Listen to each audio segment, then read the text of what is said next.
Yeah, that's a vibe. She wanna.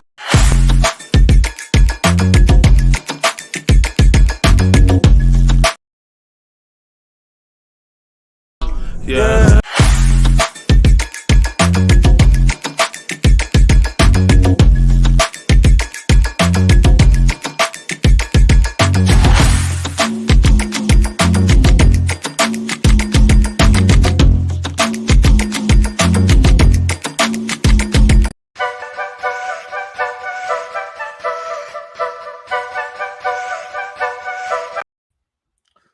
Good evening, ladies and gentlemen. Clearly, I am having some technical difficulties with my laptop. Cheers to me. Cheers to you. I'm about to chuck this fucking laptop through a window, my dude. All right, it's your boy, Rumboyz Robbie, leader, founder, CEO of the Rumboyz Fantasy Network. Make sure that you guys hit the like button, drop a comment in the live chat. We're going to be reviewing your comments here during the show. And most of all, make sure that you subscribe to our YouTube channel, all right? You can also check us out on the Twitch as well. Just search Rumboyz Fantasy Network over on Twitch. Ladies and gentlemen, we have an action-packed show for you. Some moves have happened around the league.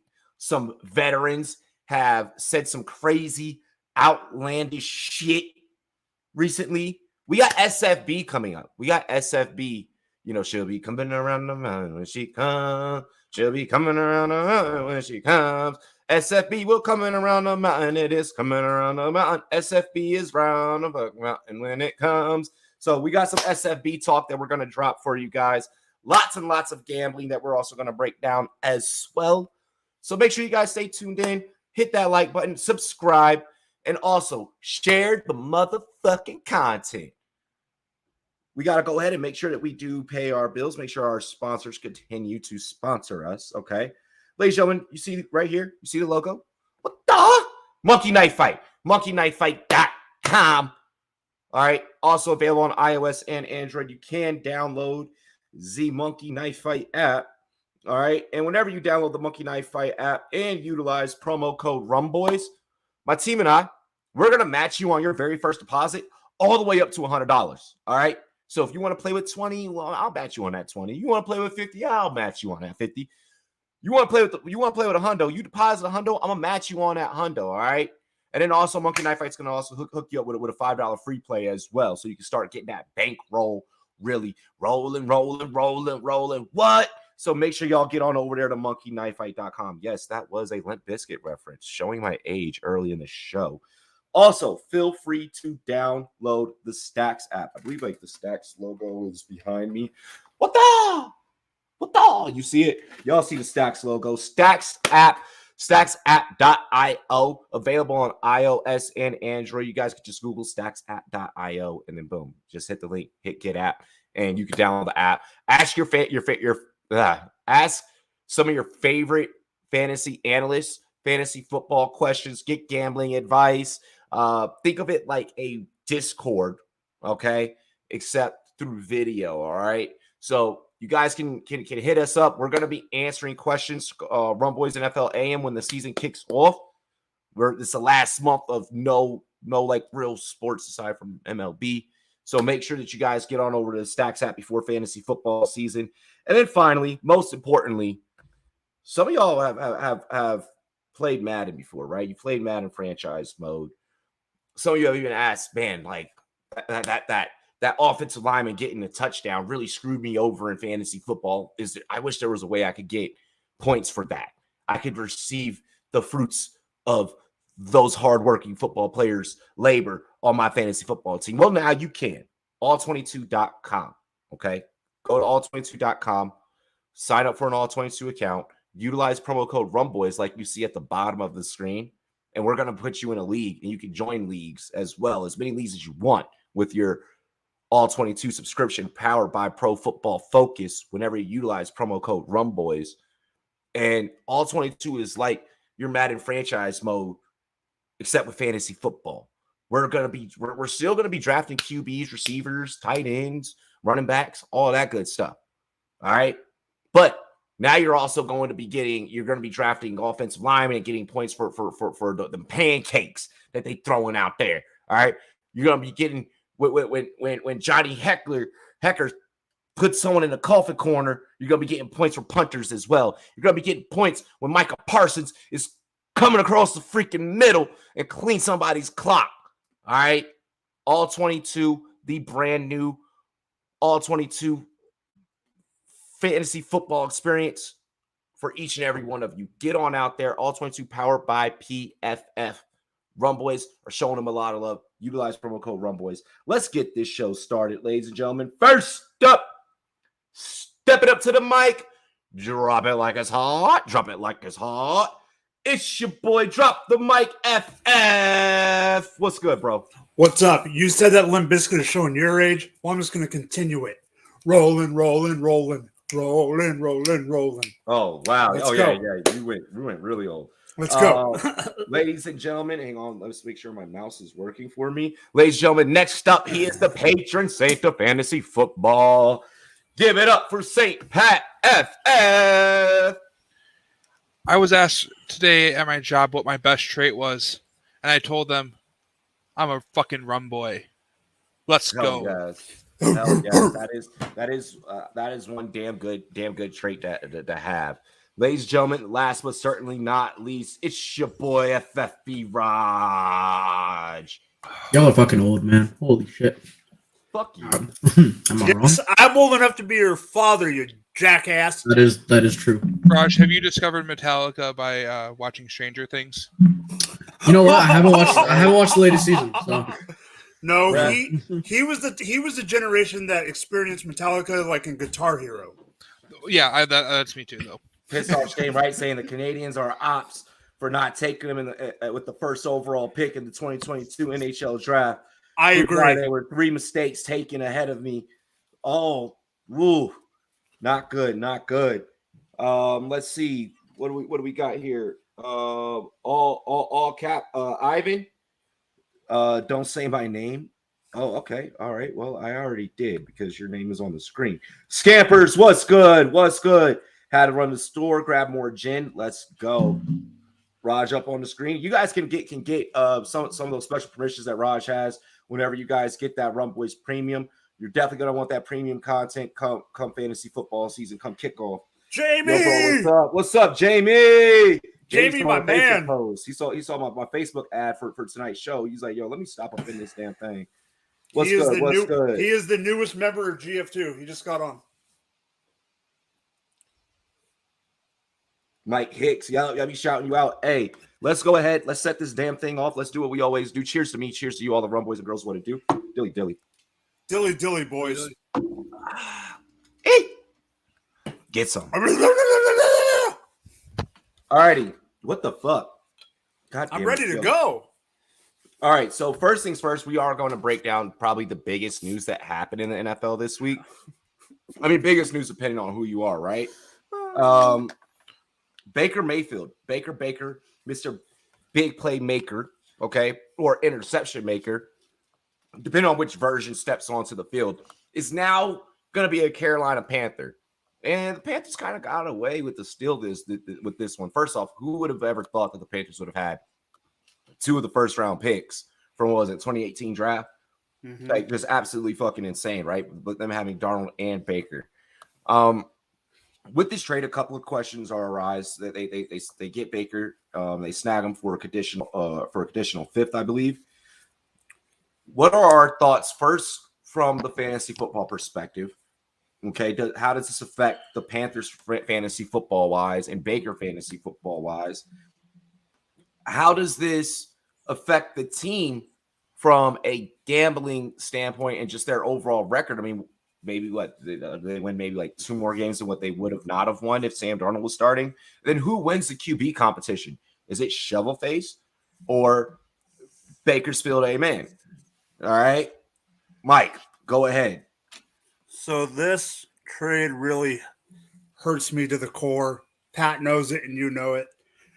Before I get into that, win total, I know Vegas, I think, went up 1 win. I think it gives them, I think they're going to win, maybe 7. They're not going to go any higher than that, probably. Go sweep Atlanta. For the playoffs, I mean, not playoffs, for the fantasy purposes of the other players, I mean, does it really do anything either way to CMC? No. What up, Psych? What up, Geek Millie? I think it helps. I think this is going to help DJ Moore a little bit. I don't think it's going to help him a lot. I mean, it all depends on touchdown. I mean, what, he gets 4 touchdowns every year, the last 2 or 3. To me, this is not a quarterback competition, and that's why I'm upset. I don't think you go and pay $5 million of his contract and everything else and do what you had to do to bring him in. If you wanted Darnold to be your quarterback, you don't bring him in. Right. I think Baker is the starting quarterback, and all of my shares and all of my running around the kitchen table last year and celebrating the first 2 to 3 weeks of Sam Darnold are out the door, and Sam Darnold is going to be seeing ghosts again. Hold on, before I even let you go fucking any further. All right, can we just state that is your dumbass fault for getting ahead of yourself last year? I'm And not you saying did it it's on not, air. but- No, you did it. Here's the thing. Yes, all right? I did do it on air, and that's why I'm admitting I was an idiot. Bro, Hey, bro, I did the same thing with Jameis, though. I did the same shit with Jameis. Both of y'all Even worse, bro. victory lapping over subpar, mediocre, Iggy Azalea, no mediocre ass fucking quarterbacks last year. Yes, but remember the reason. Okay, I'm going on a tangent now, and I don't care. Remember why I was going victory lapping over him, and it was because you were the why only, was I victory lapping? You But were why? one of the only people. You were one of the only people to. I don't care if you fucking tweet something because people can tweet shit just for likes and reactions. You were one of the few people in podcast land, like people that are actually putting their fucking face in front of a mic and a camera, that you were touting Sam Darnold last year. But what's the main reason? My main reason was he is out of Adam Gase's house, and Gase was the reason, and I was wrong. You became wrong later down the line. It felt like a teenager that's like running away from home.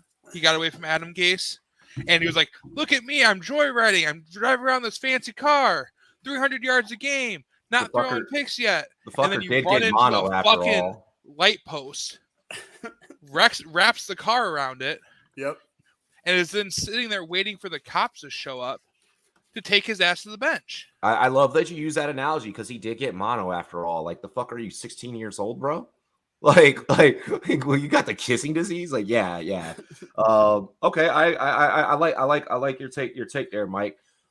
Pat, what is your perspective on this? I feel like mine might be a little bit different than many folks, and I might go viral with this, but we'll see. When it comes to Baker, I'm glad that I'm able to get a chance to offload him in a couple leagues as a QB2 and some rebuilds. So it is what it is. He's a starting quarterback in the NFL again, which he should be.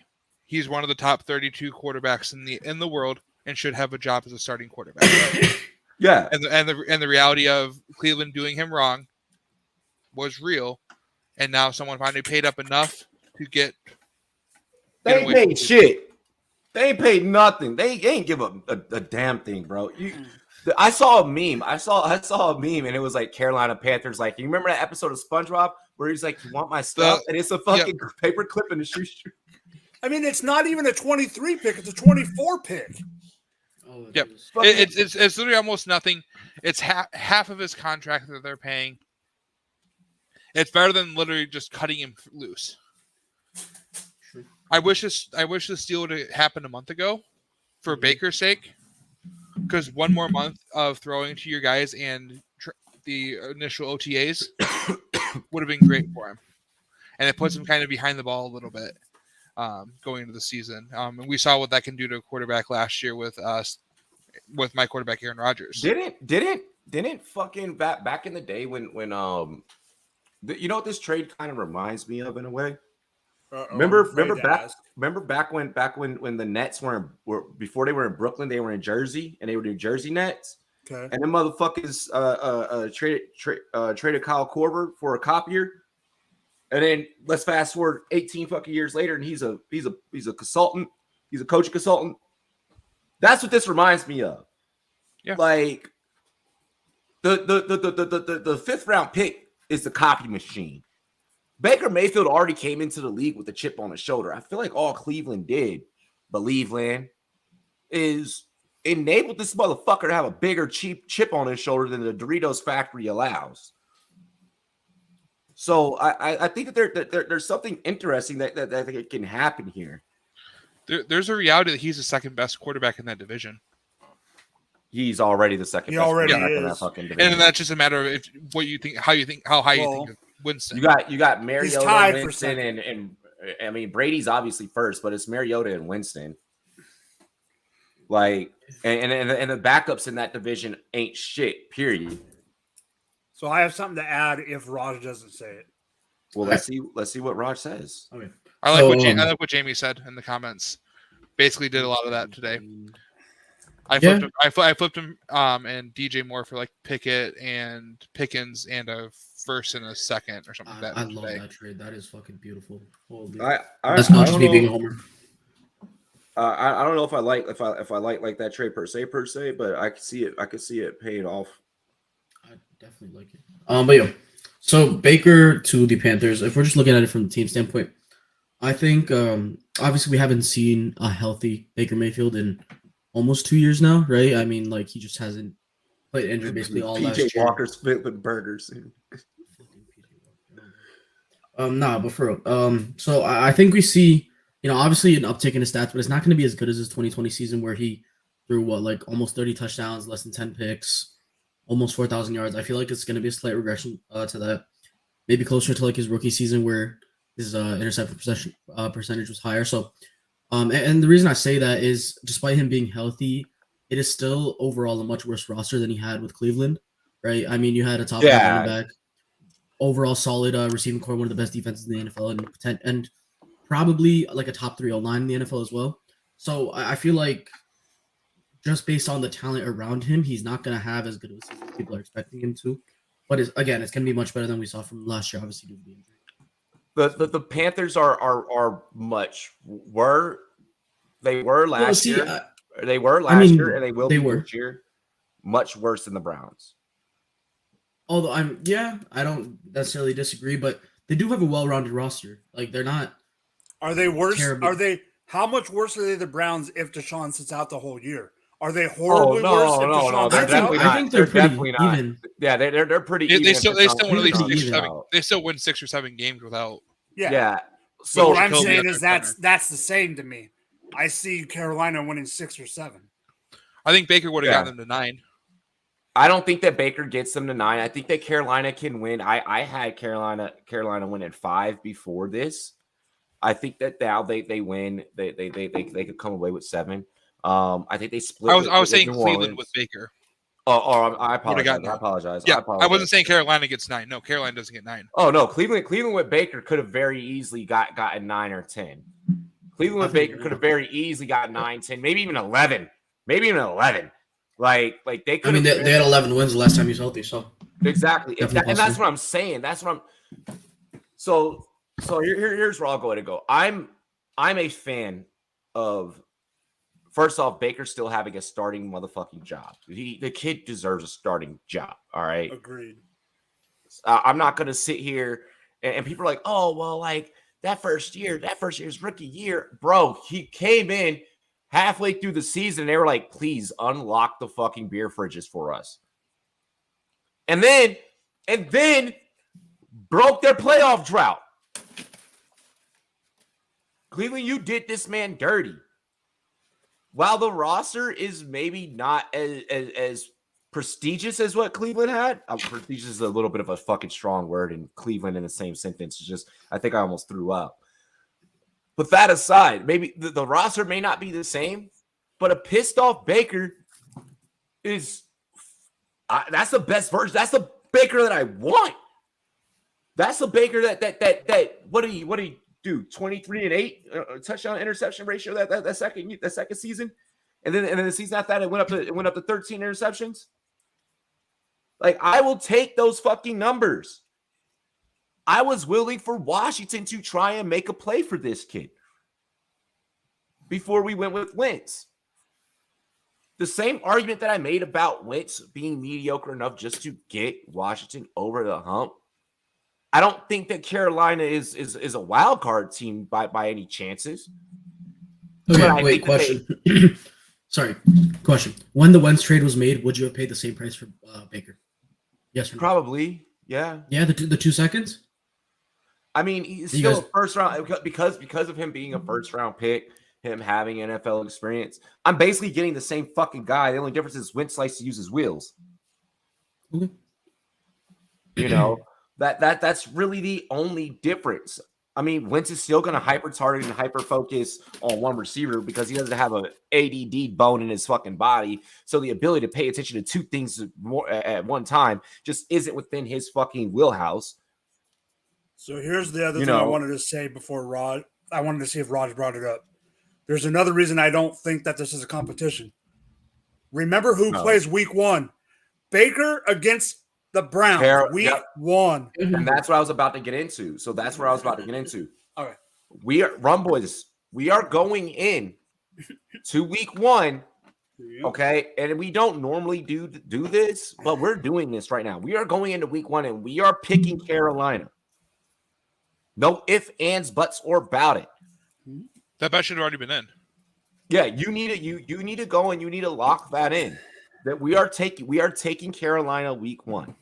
Point blank, end of story. Week 1, we're going to do a lot of crazy shit just because a lot of crazy shit happens in week 1. It does. It does. against the bookies, yes. Oh yeah, I know. Bookies, I know. Yeah. Oh, I know. I'm just. I love ideally a month ago when the first lines came out, you should have been placing every single underdog. Yep. Exactly. Pat is definitely hitting the nail right on the head there. Look, guys, and then from a fantasy football standpoint, if you're in a 2 QB format, I have zero issues with you going with Baker as a low end QB2. If you already lock in your QB1, and you're like, I don't know what I'm gonna do here at QB2. You're still undecided. Let's say you start filling in, you get your receivers, you start filling in, you get your second running back, and at that point, once I've gotten QB2 satisfied, once I've gotten RB2 satisfied, once I've got at least like 2 receivers with tight end, maybe that's when I'm looking at, and I got QB1 satisfied. Maybe that's when I'm going and I'm looking at Baker. I mean, personally, I don't hate guys like Jameis or Baker as like late round flyers and 2 QB this year. To be honest with you, they both have pretty high upside. Well, these guys are going to end up on someone's fantasy football roster. Absolutely, they're still starting quarterbacks at the end of the day. Exactly. Someone is walking away in a 2 QB format with one of those guys on their championship roster. It's going to happen because you're more than likely what's going to happen is you're going to be so stacked at every other position that the rest of the team will carry you. Your QB2 will just be doing QB2 shit. This is doable. It is possible that Baker Mayfield could be on your championship roster into the season. There's a chance. Like DJ Moore, I'm not, but maybe Robbie Anderson. I get Robbie Anderson. You're on Instagram bitching like a little fucking child. But Robbie, there's a chance this could actually help you because Baker doesn't give a fuck. And all you do is run deep routes. I know I'm going deep on this one, but is there anything to Terrace Marshall this year? I think so. The homegirl Sam, big shout out to Sam. The homegirl Sam Preview, she said, "Hey, this isn't going to do anything for your Terrace Marshall shares." We don't know that. We don't have enough evidence on Terrace Marshall as an NFL professional to say that this will or will not have an effect. I'm willing to go in more so glass half full than glass half empty from a dynasty standpoint with Terrace Marshall right now. Then if it was going to be shovel face fucking Sam Darnold, I catch mono and see ghosts at quarterback. I can't make punchlines like that off of Baker Mayfield. I can talk about his interceptions. That's the worst thing that I can talk about with Baker Mayfield.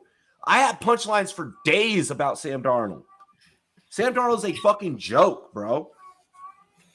This team is better. This team is better off Shovelface is a fucking walking punchline. Baker Mayfield is that guy. The guy has attitude. He has moxie. He has that swagger. All right, I got a question for all three of you, but I'm really curious on Robbie's answer. Sam Darnold, Drew Lock. Drew Lock played through adversity at Mizzou. Fucking Sam Darnold. I mean, his play. He played at the University of Spoiled Children. Exactly. Yeah. Like I'm not swooning over fucking Sam Darnold. Like what wasn't handed to you, bro? Mm-hmm. You know, yes, of course you got drafted. You quarterbacked at fucking USC. Who was the last quarterback? Was it Palmer, the last one that succeeded? Yeah. Was he the last one that really succeeded? I mean, Sanchez did get them a little bit that one year, but like I would say Palmer was the last one to succeed. Well, career-wise. Scamper just brought up a name. I'm all in. I like Tommy Tremble this year. I have a lot of shares of him on Taxi. Scott Fishbowl Flyer. Yep, definitely Agreed. a Scott Fishbowl Flyer. Which we're gonna get into flyers and dart throws later. So I mean, make sure that you guys are paying attention. If you need to pull up the Notepad app on your phone, you know, take some notes or whatever, do so. I have had viewers literally send me screenshots of notes that they've taken during a show. There's nothing wrong with that. You're here to one, have a good time, have a drink, and relax. But two, get the information and get the viewpoints and opinions to help you really go out there and beat the bookies and also beat your fantasy football competition. That's really what the show is here for and established for. Let's move on into the next topic. I want to add some comedic relief here. Okay, let me hit this motherfucker one time. I have no idea what we're going to talk about. So co-producer Pat didn't. Yeah. Show writer Pat didn't put this on the show sheet. All right, but I know exactly what it is. This motherfucker. Okay. Ocho Cinco said, and I quote, "I used to nut on my gloves before every game because I trusted nothing more than my kids to catch the ball." What in the fuck is Chad Johnson smoking? Raj, like, what's up with the homie CJ? I don't even want to fucking know, bro. Like, I could not tell you what the fuck is happening with this guy. Like, who even thinks of that? Let's be honest. Who the fuck thinks of that? I mean, bro, I feel bad for every quarterback under center. Sick. Nah, but yo, take it in. This is the same motherfucker who had millions of dollars buying fucking diamonds or the crystal studs from Claire's and fucking eating McDonald's, sleeping in the locker room. Come on, like he's always been a goofy motherfucker. Let's be honest. He's just always been like that. But this might be the goofiest shit he's ever said or done. I would have to agree with you. It's absolutely like I don't fucking know. I could not tell you.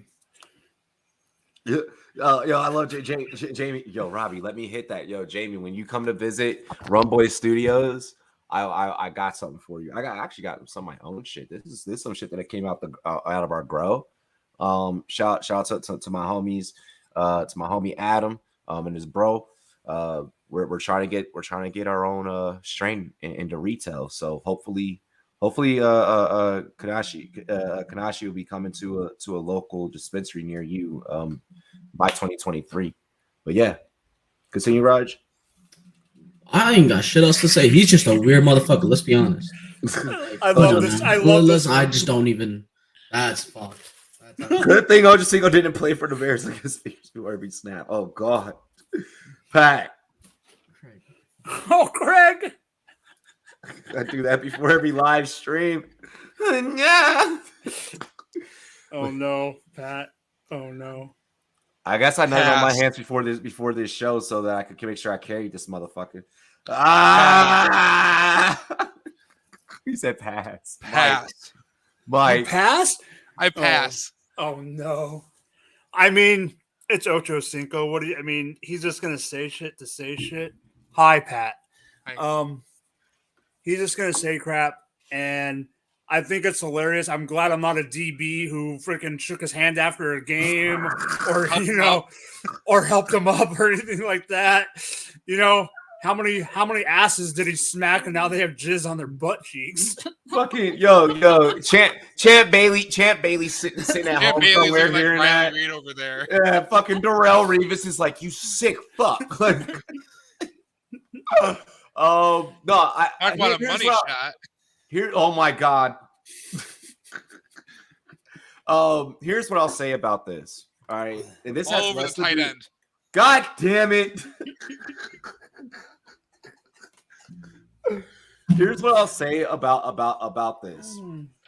And this has less to do with football and more about the business of podcasting and content creation.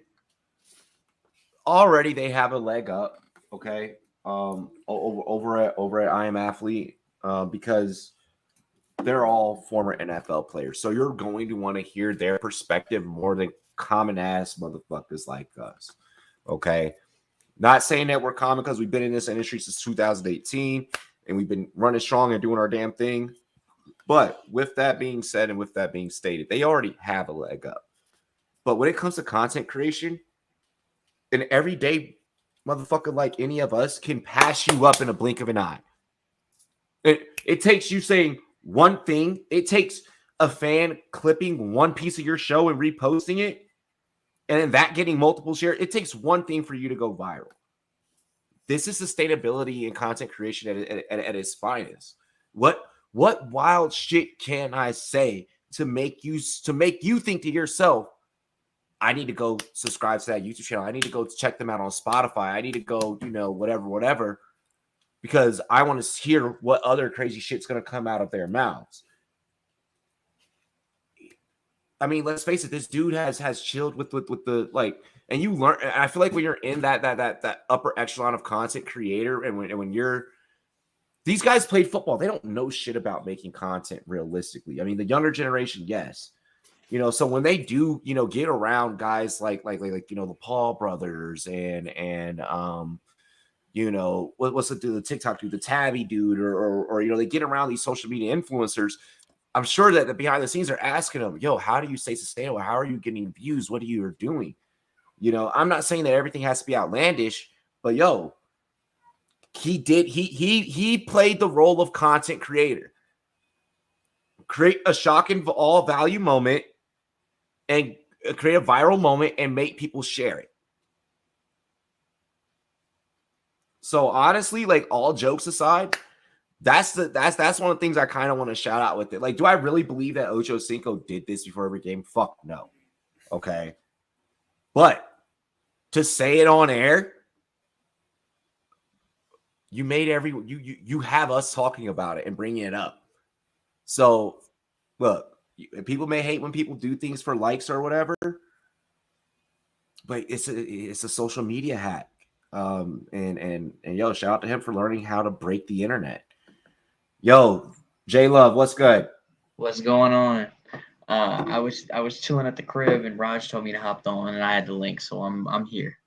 Hell yeah, bro.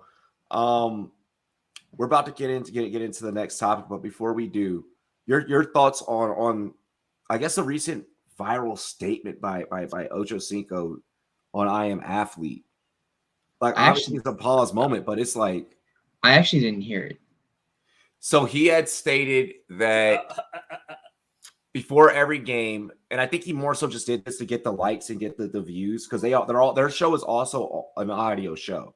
So you have to physically, for them to get paid, you have to physically download it. They make more money off the downloads than you just listening to it. Yeah. And he had said before every game, I used to nut on my gloves because I trusted my kids to be the only thing to catch the ball. Nah. That's it. N-O. N-O. There you go. N-O. Getting into the very next topic. So I'm praying that's fake.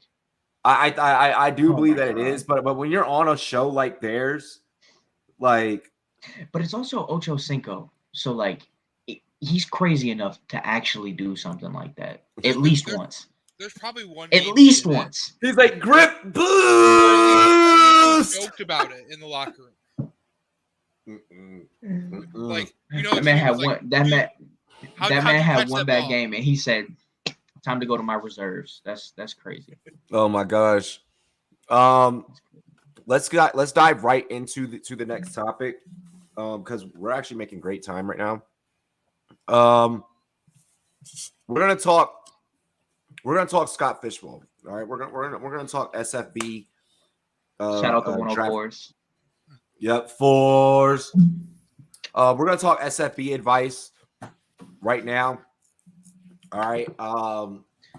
We'll start with J Love. What is probably your best piece of SFB advice? And by the way, I've been in SFB since SFB 9. This is my second year in the SFB. Yeah. So like, if y'all really need advice or like are really wanting to know something, DM me, hit me up. Mm-hmm. Yeah, everyone on this panel has multiple years of SFB experience now, so we all have been there, done that. True. The biggest thing I've noticed is people having a set plan going into a draft and then trying to stick to it so hard that they end up reaching on value or doing something crazy. Play your board as it comes. That's every draft, but I feel like it's so simple, but yet it gets overshadowed every single time in a draft like this.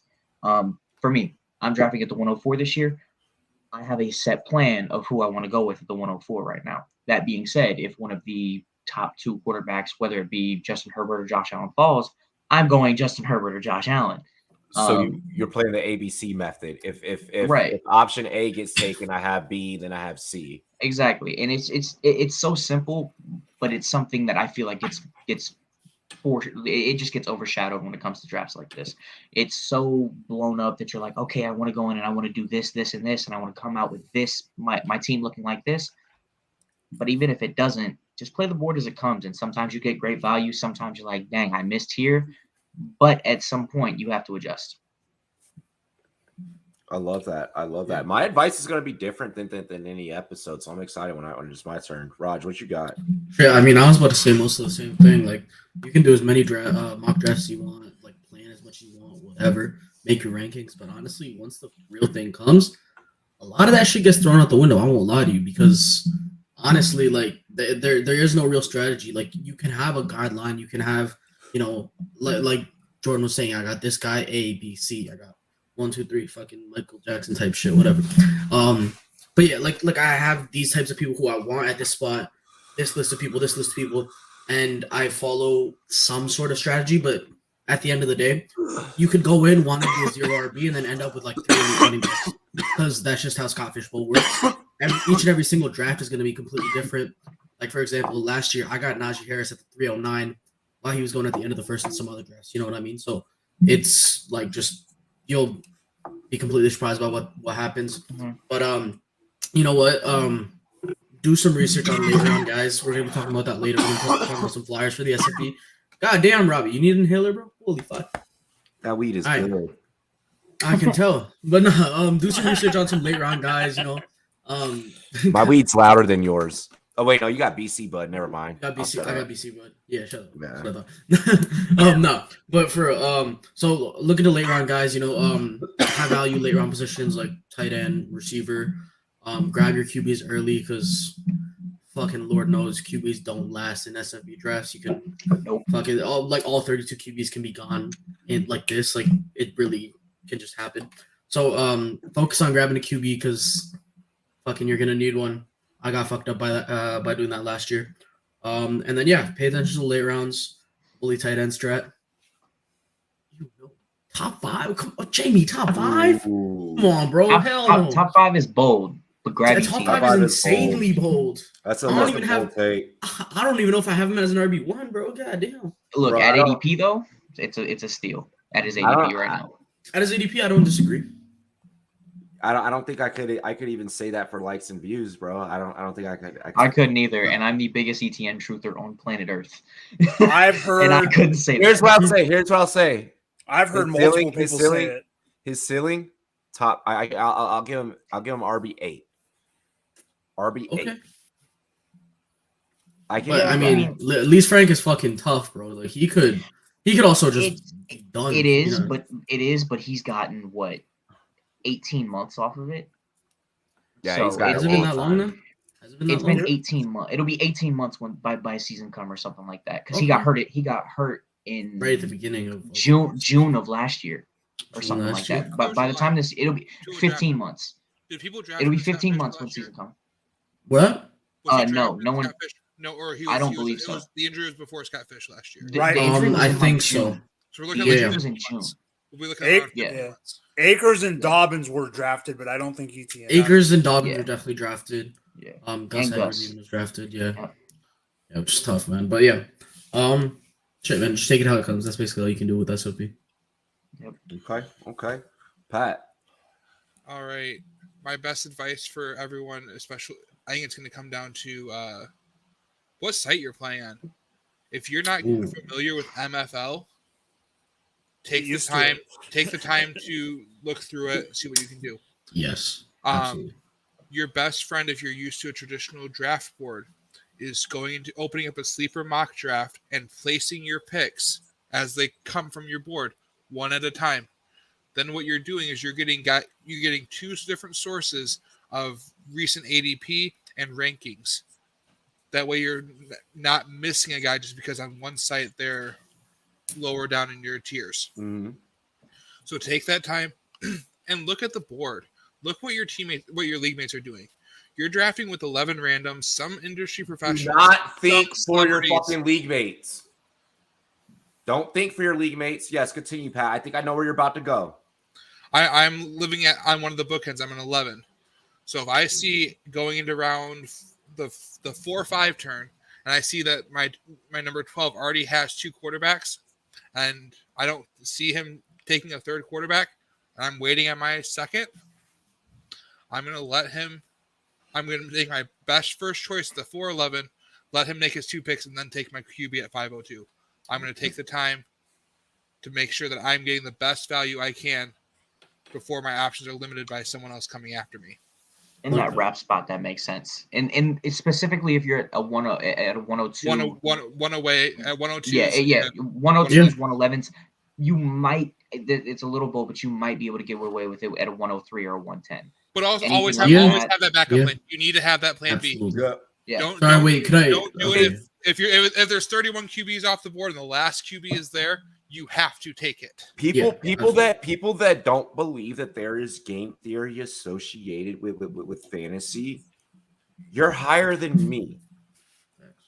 Like for real. Like their game theory is definitely associated with this. And I recommend anyone take any just type of like low level like game theory like college course. It's like it's fucking dope. It's a really fun fucking course, especially if you're good at math. You'll love it. Just a little shout out. What's up? Yeah. Sorry, I just wanted to interject with one more thing real quick. Yep. Please do not overlook kickers. Do not overlook kickers Facts. in SFB. They made the playoffs last year. They did. Kicker number 1 last year would have ended the season, should have been drafted like 6.01. Exactly. Yeah. Tripping with my young Oku. Young Way, cool, baby. Hey, Young Way, Justin Tucker, and Tyler Bass last year. They made me the playoffs. Yeah. Giants kicker. Cairo. There was something. Won me quite a bit. There was something that I need to But you want to make sure with sorry. Someone in the 104 sent something to us. It was toxic, but works. It was average points per game. Average points per game by position. Linda for players that were picked in rounds. For example, in round 13, when the first kickers normally come off the board, if you're drafting a receiver, on average they score about 8.8 points per game. Kickers at that spot score 14. So one thing I want to add about kickers before I give my actual take is the one big thing that is about kickers this year, because of the fact that Sleeper had to use a kicker. Yeah. There is no negative points this year. So it's more opportunity over anything. There's no negatives for minus. There's no negatives for minus kicks. So are you serious? Yeah. So it's oh my god. So it's 1 point for the kick. Extra points are 1 point. But for a field goal, it's 1 point for the kick and then 0.1 for the yardage. So a 50-yard field goal is 6 points. Nuts. A miss. So if you have a guy who kicks 2 50s and misses 3 50s, he's still getting 12 still a net points. Positive. That's beautiful. That is fucking beautiful. I listened Yeah. to Linda last night on a show, and she mentioned the biggest thing that she's looking at for kickers this year isn't accuracy, but opportunity. Drive stallers. Oh, What teams are going to stall on their drives? And really quick, to that point. Okay, Still. going also back, long going yard back, kickers are Possible. really quick. I know that we're talking about SFB, but this also now, like, if you really fucking feel like, and this is what attracted me to SFB. This is what attracted me to all 22. You know, this is what brought me to even when Sleeper became a thing. I was like, fuck, like I'm seeing who's playing on Sleeper. You know, the who's who are in these fucking things. And if you feel like that this is your opportunity of like if are you smarter than a fucking fifth grader? Like, are you smarter than a fantasy football analyst? You know, and it may be, you know, like Mike and Raj, to their points, it might be a kicker that makes you that much smarter than fucking Matthew Berry, than fucking Rumboyz Robbie, than fucking Marcus Grant, than Michael Clay, than, you know, any of these fucking people, then fucking drop the mic, than Pat or Raj or Jayla. It's these little fucking details. It's this shit right here that we're talking about that's really going to get you cash and trophies. Shout out to the good old boys. That's their saying, cash and trophies. Go ahead, bro. So the one thing I want to bring up, and I think people are forgetting this. Yes, you're competing against your 12 division team league, but this is a gigantic, huge amount of people this year. It's a tournament. It's a tournament. There's 320 teams this year, right? Yeah. If you want to win, don't go for flick and floor. You have to go for the gusto. You have to take your shots. You have to go balls out. Absolutely. And just go. You can't go safe in rounds. You know, once you get your rosters in like rounds 12 through 20, go for the, you know, if you want to reach a little bit and get a guy that you think is that best ball type that's going to give you a couple weeks, you're not going to win being safe in this thing, because getting to the playoffs is one thing, but we all want to win this thing. We all want to go far. Pat did good last year. I know he took some shots. You're not going to be able to be safe and succeed, period. Yeah. Yeah. Jamie, we might turn that into a game night show during the season. We might do a season where we invite a couple of viewers and I like that. I like that. Yeah, but yeah, playoffs start. nearly 4,000 teams in the SFB that you're competing against. So just know that. Yep. Playoffs start week Hey, I 7. placed 84 last year. 80 motherfucking 4. That's right. Yo, give me the wheelbarrow. Pat came like what, top Fucking- 50, top 20, top 30, Yeah, something like that, right? I at midseason was number 5 or 4. Yeah, Yeah, were but at by four. the end, you were still real high, right? I was still pretty high. I just missed the first round bye, and then my team had fallen apart by the playoffs. So Bro, and that's hey, what it came down to. Is injuries destroyed my team, and I'm getting it back in blood this year. I'm gonna let it be known. I am coming. Well, I am coming Robbie, with razor blades and lemon juice. Robbie, remember when I texted you and I told you who was in your division? I knew it right in there. And you're going to be ready, baby. Oh yeah. All right. So, Mike, did you do your advice? Did you give your take? Yes. Yeah. So you went with the risk it to get the biscuit method. Here's what I'm gonna say, and this actually flows perfectly into what Mike was just saying about, you know, guys that are in my division. It does not. You do not get overwhelmed about how many different analysts or celebrities or whatever the fuck are in your SFE division. Do not. Going back to what I was saying when Pat was making his point. Don't think for your teammates. Mm-hmm. I know for a fact already. So I have Mike Clay in my division this year. I know that we don't think the same. Mm-hmm. I know that we don't analyze the game in the same way. So that's going to be a battle within itself. I'm not going to stress myself out. I already know. I know you. You know me. I know you know you know that I'm good at fantasy. I know that you're good at fantasy. You know, it is what it is. I also have Derek from the good old boys. I have been in fantasy leagues with him. And I'm in currently 2 dynasties with Derek. You know, and he's a smart player. You know, so this year, it doesn't matter who your competition is. When that draft room begins from day one, when that draft starts, you're your biggest competitor. You're your biggest competitor. Every year that I've done SFB, I've gotten progressively better and better and better. I'm not saying that that'll happen again. I mean, but hey, you know, record goes to show, you know, proving myself through and through and through. And I bring this up, you know, because you guys are going to face that. You guys are going. There's somebody that's watching this show that has to compete against motherfucking Michael Florio. And I'm gonna let you know right now that's a competitor. Don't try and think for them. I think we're all against. Everyone is going to be against a competitor, big name or not. Everyone's going to be.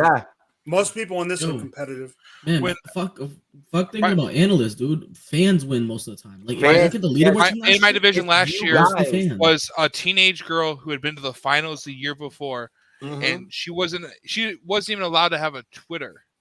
Yeah, and she kicked all asses. I got a 13-year-old whose dad is I don't know who he is, but he's in the community, and she got in. So like the same thing. Like she's probably gonna go right. She's drafting right before me. And use this I'm sitting with a 10, 11, 12 all being in the same league together. And use this also as a networking experience. Get to know people through this. People are going to get to know you. Even if you have a shit record, don't stop fucking playing. Don't stop setting your roster. Don't give up. Yeah, don't give up. Because if you give up, that just shows that there's someone out there that didn't get the invite that would have taken that invite. So don't give up. Yeah.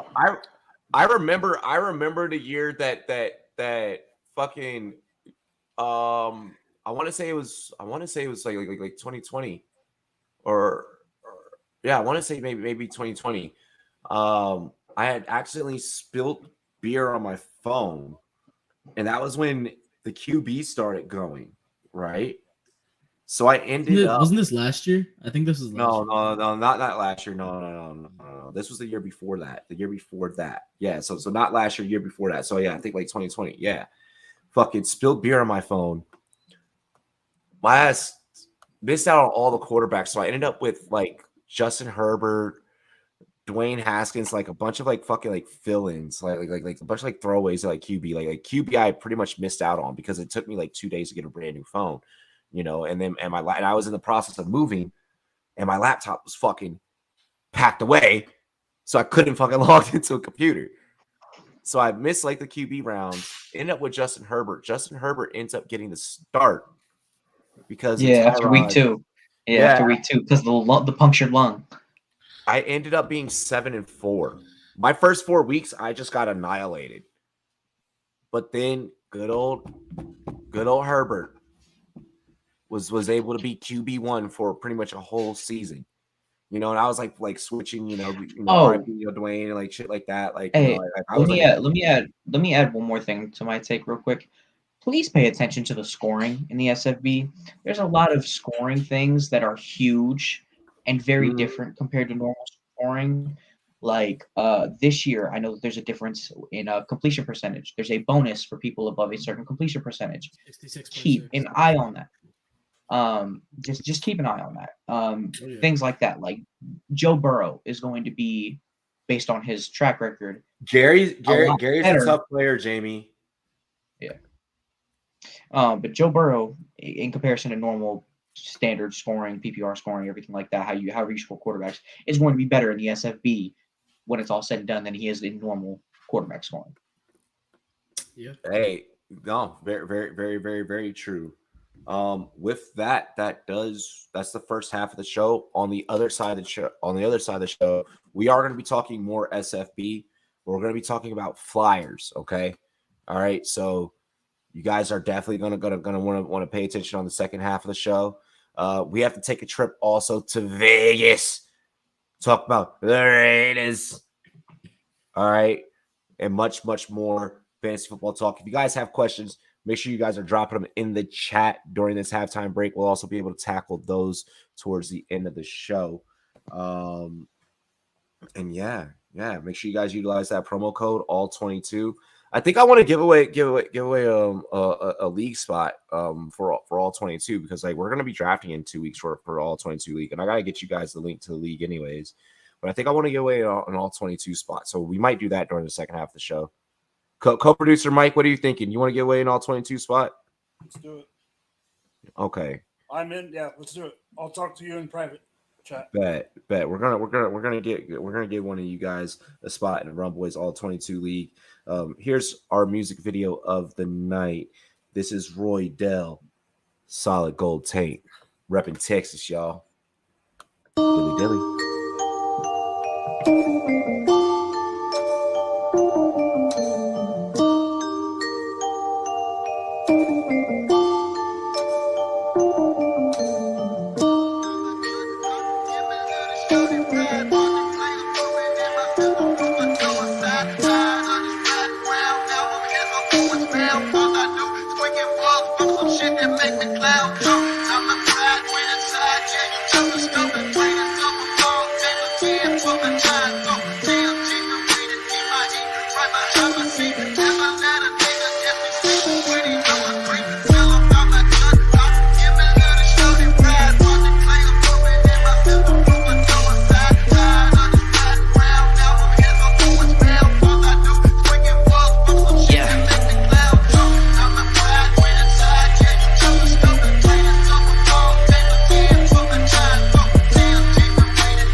Suck my dick and pay me.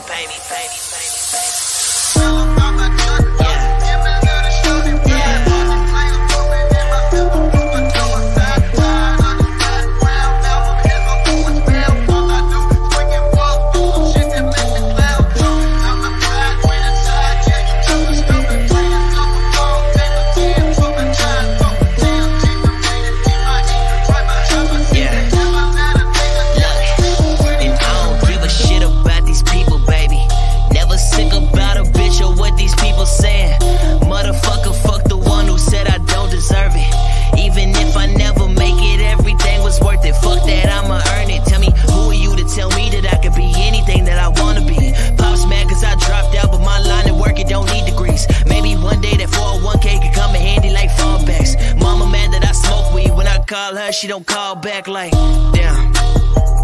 And my brother's always busy. That's why shorty fucking with me. She the only one that give me. Yeah. And I rode this here for 2. I just hop up in the whip. I hit up 6. She smoke it with me.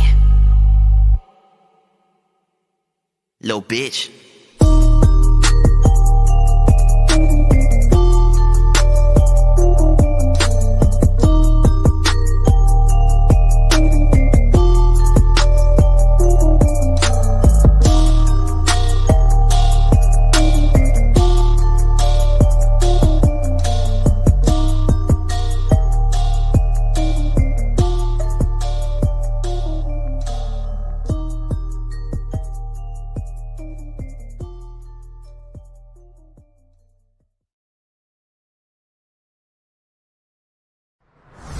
Let me tell you a little story. Once upon a time, there was a monkey knife fight. And one day, they met one team partners in the NFLPA. It's a match made in the pits of a monkey knife fight. And everyone lived happily ever after.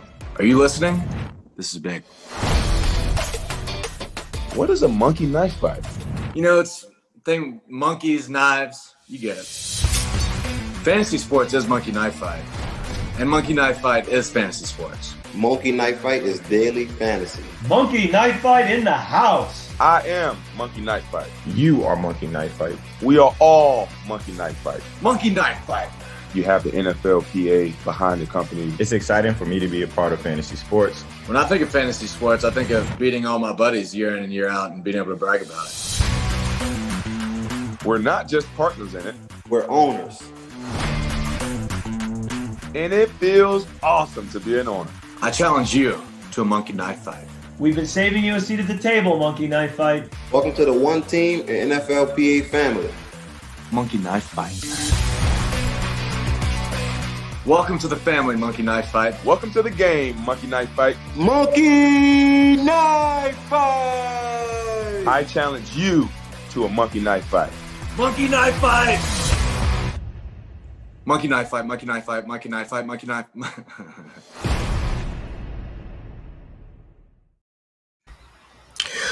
What is going on, ladies and gentlemen? Welcome back to the live stream. Yo, shout out to Roy Dale for a fire track. That's the homie Miles' cousin, by the way. For those that don't know, if you ain't know, now you know. I want to do another. I'm gonna do another shot, because I can. Hey, Rach, can I get a fresh beer? What beer are you drinking? I got Leinenkugels. Oh, nice. I got a peach Palisade from Breckenridge Brew.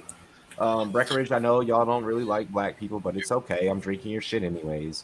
Hey, Raj. I'm joking. I got two for the first half, and I only drank one, so the second one was warm. I'm putting up my avatar right now. 12 likes on the live stream. Make sure that you guys keep sharing the content. Let's run it up. Let's see. Let's get to like 16, 18. If we hit 20, I'm gonna be stoked as fuck. I'm gonna be hype. But 12 likes on the live stream right now. So make sure you all go like, comment, subscribe. Mike, what were you saying about your Abby? My avatar's got the Rumboyz glass in his hand. Baymax is drinking Rumboy. Yeah, I like that. That is sex. I like that. I like that. Hey, y'all already know how we do. You got your beer, Pat? Yo, this one's for the fans. This one's for the fans. This shot right here is for you guys watching, the viewers, not the fans. What the fuck? The viewers. This one's for you guys sitting through all the ads, checking out all of our sponsors. Shout out All 22. Shout out Monkey Knife Fight. Shout out Stacks app. Yo, cheers to me. Cheers to you. To all the viewers. To the Pirate Gang. What it do? Dilly. Let's go, Rumboyz. Woohoo! Woohoo!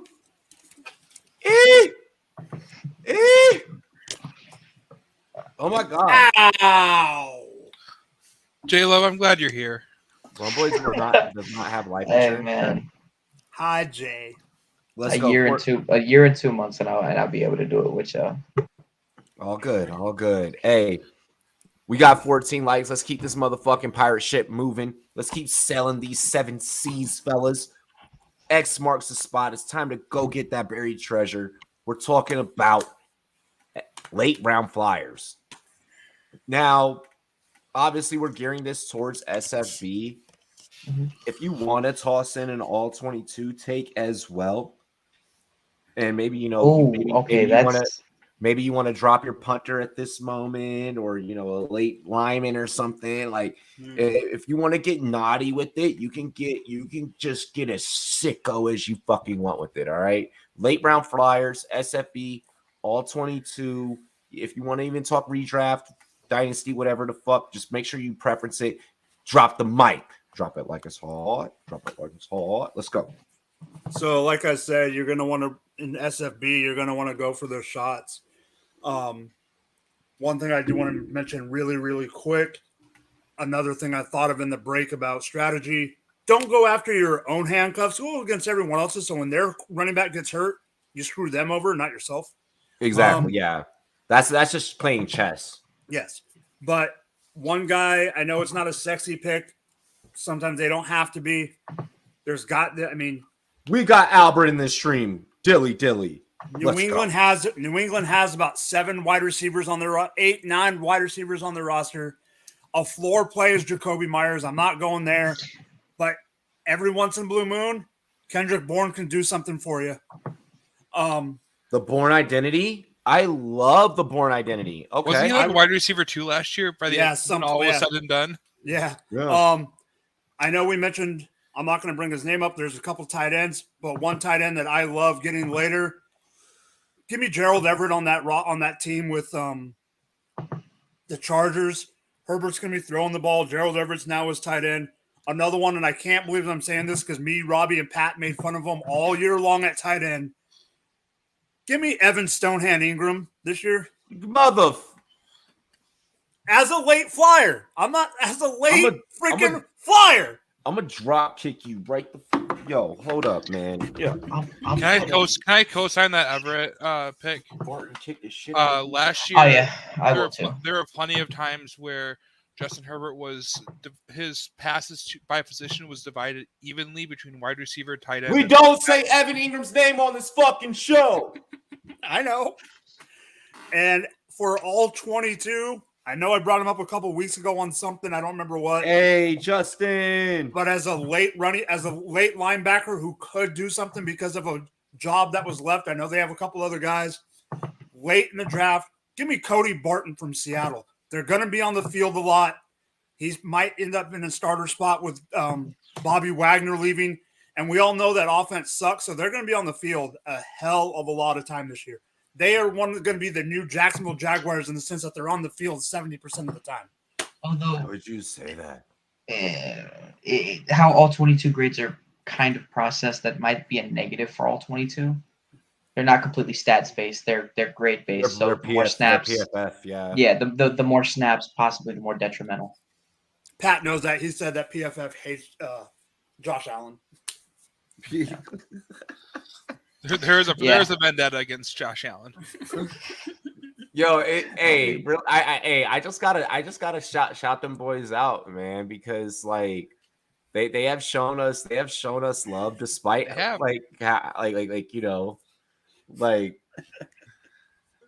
yo, big ups. That's all I'm gonna say. Like we PFF, we love you, all 22, we love you. We're excited. We have never played this type of fucking format before. Mm-mm. So to get to be like the ambassadors for it, but then also like be like some of the first ones like to play it. Dog, just what the drafting is gonna be crazy. Like we're gonna make content around this. Like it's gonna be great. And we're gonna be competing against some of you guys that are in the chat. We're gonna be giving away some all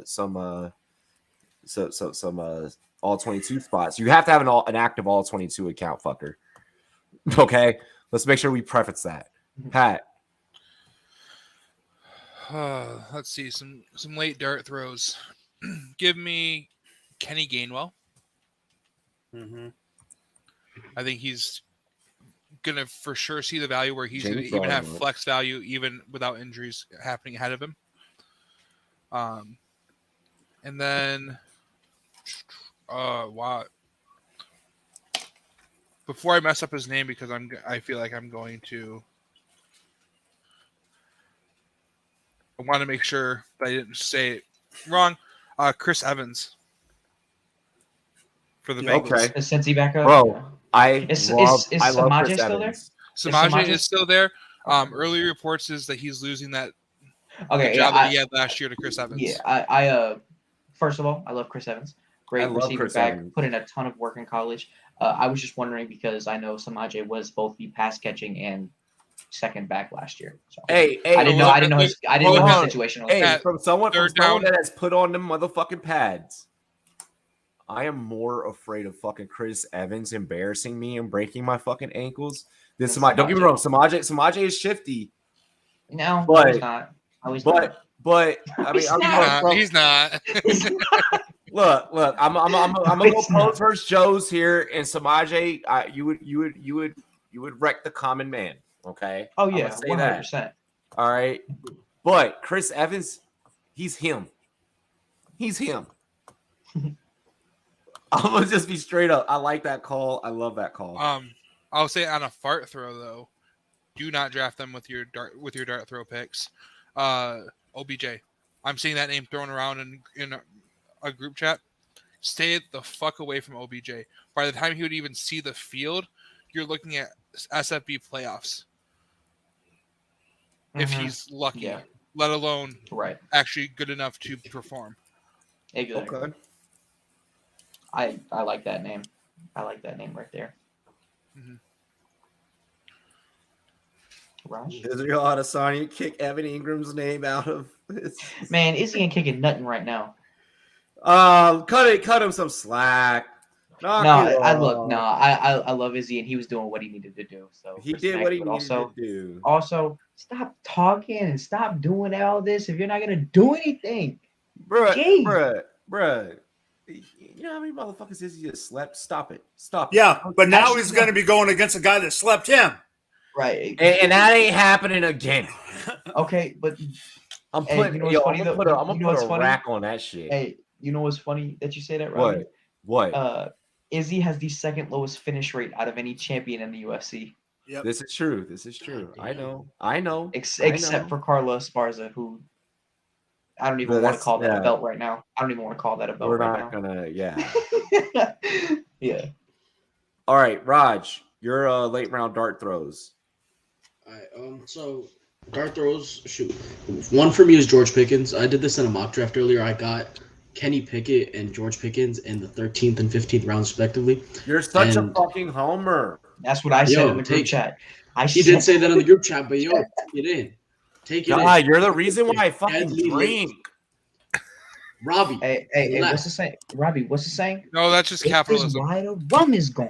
This is why the fucking rum. Raj is y'all are fucking dicks, first off. Y'all are fucking dicks, We're first dicks? off. Take it in. Would that not be a fucking beautiful late season We've stat? been your friend for fucking years, and you do this shit all the time. Ladies and gentlemen, this is the same man. Hold on. This is the same man. His homerism pays off sometimes, and it's good to listen to sometimes. Because when it works, right about Deontay. He was right about Deontay. I was right about a lot of fucking shit, all right? Don't try me. That Fryer move, he got us to the bag because of Fry that 1 week. I think it was like week 7 or some shit. He got Raj got us to the fucking. He was like, Robbie, you're playing Fryer move today, and I was like, motherfucking chill, shit. All right, I play him, and I made you some money. Didn't I? So sometimes my whole all right. See, I'm right. The fucking animosity. Go ahead. When it's built on analysis, not when it's just built on homerism. Continue. When it's your knowledge of the fan. No. But for real. All right. And then so I've been doing I just based off my mock drafts. A couple they're in late rounds, sometimes low key mid round. I guess you could call it dart throws or whatever. Fucking DeAndre Hopkins. I've seen him go to the 11th round, and if you're gonna get fucking DeAndre Hopkins in the 11th round, he's suspended for 6 or 7 games. I don't give a fuck. Season? He's gonna be better than anyone else I'm drafting at that point. So Raj I'll take Deontay to the mic. Raj stepped up to the mic, and he was like, "I got big balls." Yeah. And then one more. Another mid round one. Chris Godwin is going in the 9th round, and there was a report that came out today. About Adam him. Schefter said he might be ready for week 1. He's going to be they're not even might. They're expecting him. The Bucs are expecting him to play week 1, healthy. Yeah. That's exactly. Crazy. So getting a wide receiver 1 in the 9th round, I'm scooping that up every fucking day of the week. Well, so that's it for me. Are you saying with Godwin or Hopkins? With Godwin, Hopkins, Hopkins. I mean, that's 6. I mean, considered an injury. He's gone for 6 weeks, and then you get a top tier receiver with a top tier quarterback in the 10th or 11th round. Yeah, why not? That's fair. J Love. Okay, so one name is pretty late round, but at ADP, it blows my mind. You can get him 7, 8. Kareem Hunt right now, to me, is the most undervalued player in fantasy. If you really look at it, and this is an actual fact, you can fact check me all you want. If Kareem Hunt plays 11 games in his career, in a season, to this point in his career, 11 games, he's an RB1. Every single time he's hit the 11 game mark. The 2 times he didn't, he played 8 games. Yes, he was an RB3, RB4 last year. We are victims of recency bias. At that ADP right now, I love Kareem Hunt. If you extrapolate those 2 seasons out to the full 16 games or 15 games, similar to those other stats, he's still an RB1 or low RB2. Thank you. Yep, I appreciate it. Okay, and then so just looking at that earlier today. Yep. So. Yep. Yeah. And then as for my dart throws, another Cleveland Brown, ironically, they just paid the man. David Njoku just got a bag, knowing that they're likely going to be rolling out Jacoby Brissett. Right. They like to target bigger weapons, tight ends, off of tendency, get more usage with backup quarterbacks.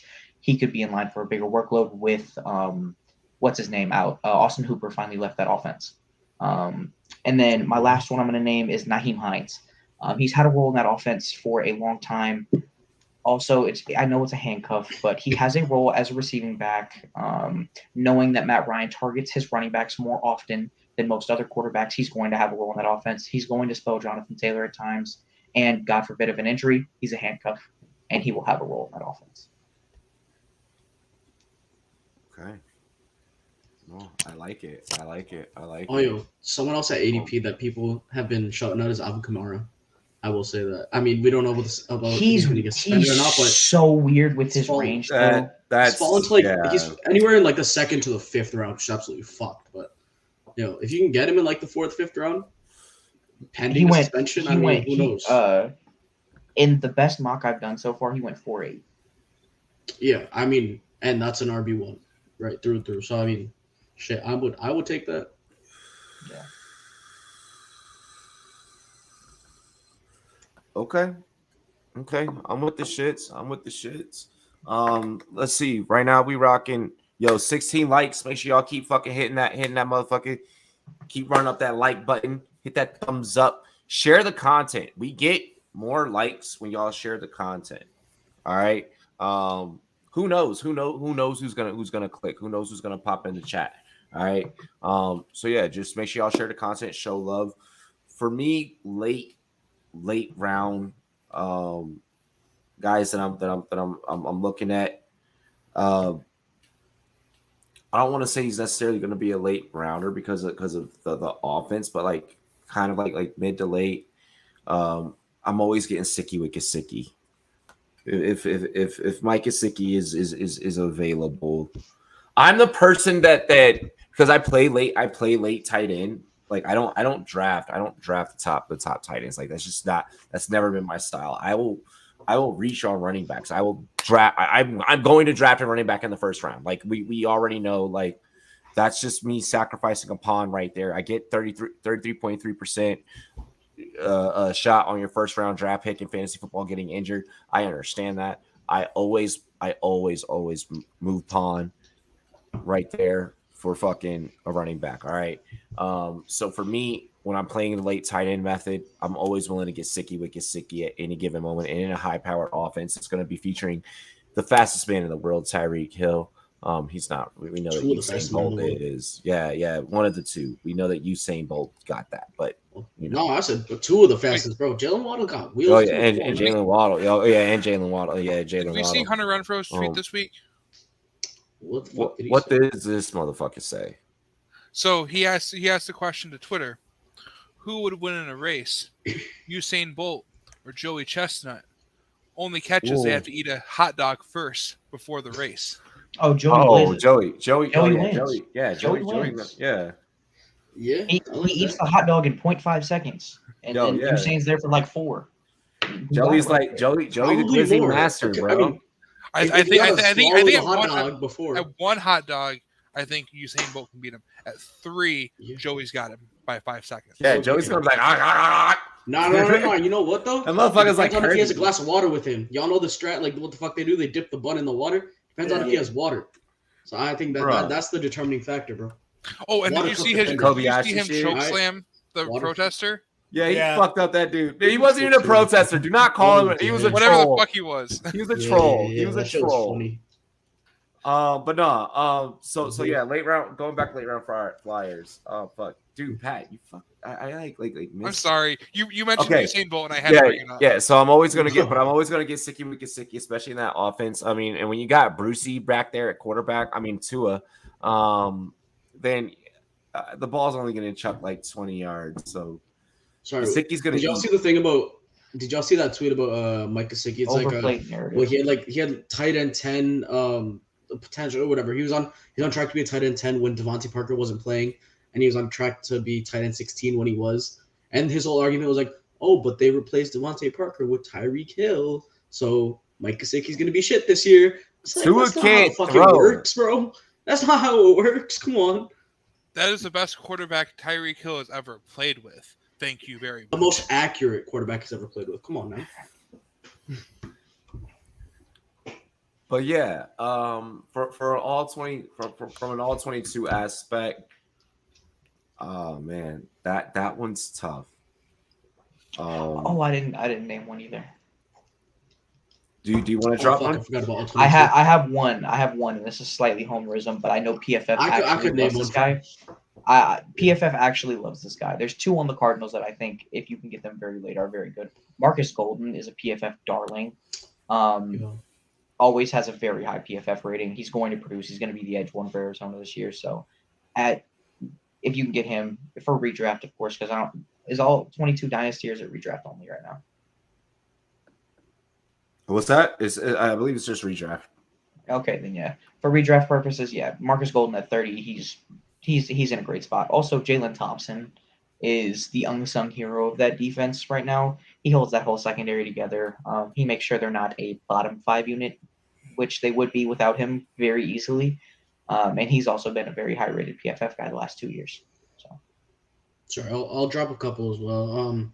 Fucking any top tier fullback in the league, Patrick Ricard, Kyle Juszczyk, CJ Ham, one of those guys, always going to get a high grade and a fullback position that a lot of people forget about. Grab someone like that. And then honestly, I don't know. Like obviously, all 22 is really just new, so we don't know how drafts are gonna go. But like offensive linemen, you can get a guy who like most people just overlook. Like think about it, like Jordan Mailata. A lot of people aren't gonna just think about him, but he had like an 89 PFF grade last year. So like, he was the third highest rated tackle. He was the third highest rated tackle in the NFL by PFF. Exactly. So like, it really just depends on how. Like I said, like we really can't make these justifications or say who's gonna be a late round flyer until a couple of drafts happen. You know what I mean? Or like we're a year or two into this, but yeah, we definitely need to collect some ADP and everything like that. Oh, we're going to, and we're going to be the channel that does it. We're going to be the channel that does it. We're going to be pioneering this shit, you know, and that's why, hey, we're out here and we're talking about it. I'm just gonna reference PFF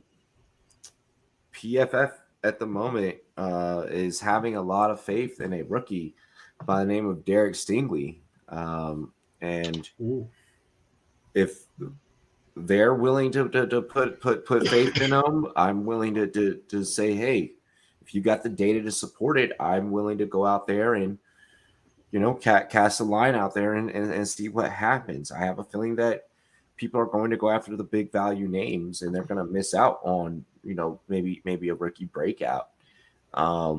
So I'm willing to take that shot on a rookie. And then this is me saying that. I'm a big person in redraft format, so that we're not reaching for rookies. So that, and then also Chris Olave, I think it's going to be a valuable all 22 pick. Yeah. And even in PFF, and even in SFB, and even in SFB, I think Olave is going to be solid. One thing to notice with all 22, not just all 22, but PFF, they very much so favor route runners when it comes to grades. Oh yeah, they love route runners, and that's what, and that is what Chris Olave is. You haven't gotten the memo. Ohio State breeds elite route runners. McLaurin. So him, Garrett Wilson again. McLaurin. All those wide receivers are in a fraternity together, and they're literally like doing shots if they get a route wrong. Right, bro. Right. So yeah, and I'm getting a lot of McLaurin this year. And not to get too hasty, but looking forward to next year. That boy JSN is going to be a beast. Who is? JSN. Jackson Oh, Smith and Jigba. JSN. I like that. I didn't He's call it Even Jigba, the yeah. hey, Animal. I'll even go the year after that. J Love and go with Buka. Dude, they have so many. Ooh. Brian Hartline Interesting. is being the greatest recruiter of all time for them. For just receivers. Yeah. Yep. That is facts. Yes, that is facts. So, with all of this all 22 talk in the chat, if you guys have an active all 22 account, let us know. Like let us know. Drop a comment. And I'm gonna pick one of you. Like that's just exactly what the fuck's gonna happen. Just straight like that. That's what's about to go down. So moving on from talking about late round fantasy flyers, and I feel like we just dropped like a lot of knowledge. There's probably a fan out there that's like, what the fuck and who the fuck are these guys talking about right now? We definitely recommend, some of the stuff that's going to be coming up on the premium product this season. That'll probably, help you get a little bit more deeper analysis. Let's go ahead and take a trip to Vegas. So Sandra Douglas Morgan becomes the first Black woman to serve as NFL team's president and the third woman to ever do it. As the organization tries to distance itself from Gruden and, well, his racist bullshit ass motherfucking emails that came forward last year, is this a token hire or a good hire or kind of like just like a business move, like let's check a box type of thing? Where's our mind at with Vegas right now following this? Or do we even give a fuck? Who's starting? I think you were. Yeah. I'm gonna say it's a medium of all three. One, you want to build you need to build better PR after everything that happened, and you're still trying to find your footing in Las Vegas. So that is going to be a big thing for them in the scenario. In all likelihood, it's a good hire. You don't hire someone. The NFL doesn't just hire someone to say, okay, we need to have this progressive movement, so let's do it. They don't just do that. They're trying to base everything off of winning. They want to win. They want to make money. That's what this is. That's what this. The is Raiders about. definitely want to win. It's a business. It's a business. The Raiders definitely want to win. Everything done is to make them profit, whether it be on the field or in their pockets. So I say it's a median of all three. She likely deserved the job. It is good for their PR, and it should move them forward if she does well. I love the progressiveness of it in that aspect, and I'm like, yo, like, because like we need more minorities in leadership positions in the league, and I'm willing to take that angle on air, and I don't give a fuck if people don't like it, and if you don't, suck my right nut, make my left one jealous. With that being said and stated, though, I do agree that no, in this league, they want people with the best resume. So I agree with that point. And this team is honestly only getting better. So good on them. Raj. All right. So when the news came out, I did actually read up on her a little bit. So to me at first, it did seem like a token hire just because of with everything that's going on in Las Vegas. And then what she had, like, based on what she'd done in the past, she was the chairwoman of the Nevada Gaming and Gambling Board or something like that. And she was the first woman of color or woman and person of color to take that position. So for her to already be like, a trailblazer, someone who breaks those barriers, it really does seem like it was a token hire on the Raiders part. But then I read into it a little bit more. She's married to a former NFL player, Don Morgan, the receiver back in the day. She's the vice chair of the Las Vegas Super Bowl host committee. She has all types of board director positions within Allegiant, obviously the sponsor for the stadium. And then the other big thing was that the Raiders have always been that team who breaks barriers, right? They hired Art Shell, first black coach in however long, in the early 90s. Amy Trask was the first female CEO, what was it? whatever position she held within the Raiders. She was the first woman to hold a position like that. And then Tom Flores, first Hispanic coach to win a Super Bowl in NFL history. So the Raiders have always been a team that breaks barriers, whether it's gender, color, whatever. So I think it's both a football move and a token hire, just in the sense that, and token hire not in a negative sense, but rather that is what they have always done. They've always been a team that breaks barriers. It's the Raiders. So like, do that. You know what I mean? Yeah, I mean, It's it's very, it's it's very, yeah, it's very, and it's very representative of their fan base, and that like, I mean, this is originally a NorCal team. Like, I mean, this is a Cali original team. Vegas, like Nevada touches fucking Cali, like, and they're very much like have that. If you've ever been to like deep Vegas, like off the strip, like it's very much got those Cali vibes.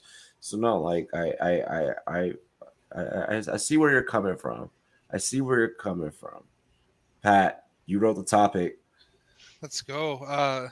So getting into this, like she's a token hire in terms of she is what she is, and she is the best. It's checking the box. Yeah. She is the best person for the job, and in being that, she is. The best way to put this is it's difficult because it's a hard topic to talk about. Where, well, especially being a fucking man. I'm a white man. Exactly. Those opportunities were always there, and I was never like pushed aside for it, for things like that, like this, or not that I would have ever had a chance to be the fucking president of a NFL team. Yeah. I know what you're saying. But I know what angle you're approaching this from. She got the opportunity because she's qualified for it, and that's what her skin tone. Skin tone didn't do anything. Her genitals didn't do anything for her. But that's what dumbass people are gonna miss. Exactly. And that's what dumbass people are dropping in the comments on Twitter. They don't realize that for the last. Sorry, Instagram. I don't want to speak over you on this. Sorry. Go ahead. But for the last several hundred years in this country, where literally being white and being a man often led to those job opportunities. Yeah, over someone else that was just as qualified. We saw that with Ketanji Brown during her Supreme Court nomination, where it was just assumed that token because she's black, when her list of qualifications was a mile longer than any other guy out there or woman. And there's a reality too that she's qualified and she meets all the qualifications here. Hey, and she had the same thing. Hey, I like what this comment just said, because like Mike Greer getting hired for the San Jose Sharks, like bring that up, yeah, first ever. And I want to be able to live in a world where we don't have to say the first black person to do this. The first Pacific Islander person to do that. And yes, people get pushed off by that, but the same people that get pushed off by that, they shudder when someone says the words "Black Lives Matter." Oh, so I don't feel any sympathy for your feelings about this when you've missed the point. Exactly. Yo, as soon as you said that, the viewer count just said cheer. As soon as you did it, the viewer count went, oh fuck. I knew that was gonna happen. And I don't give a fuck. Oh my gosh, that shit was hilarious. Wow. I just saw that shit happen in real time. That was fucking hilarious. Wow. Go ahead, continue. That's really all I've got to say. Like, it's a token hire in terms of it's a first in something, but it's finally a token hire in terms of that the most qualified, one of the highest qualified people got it, bro. And her genitals and her skin tone didn't get in the way. Fucking. That was gold. That was fucking hilarious. Oh wow. As soon as you said it, that shit said we had 10, and then it went boom. Like that shit just fuck. That was hilarious. Mike. So mostly everything that needed to be said has been said.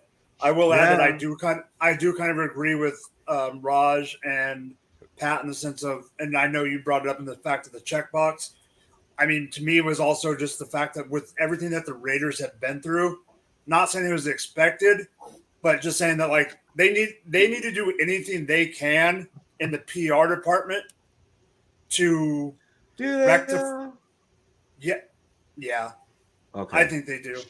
But even though they did check the box, just like I was going to mention, but you brought it up, just like San Jose hired the first ever black GM in the NHL, even though they checked the box, they didn't check the box with a guy off the street like me and Pat.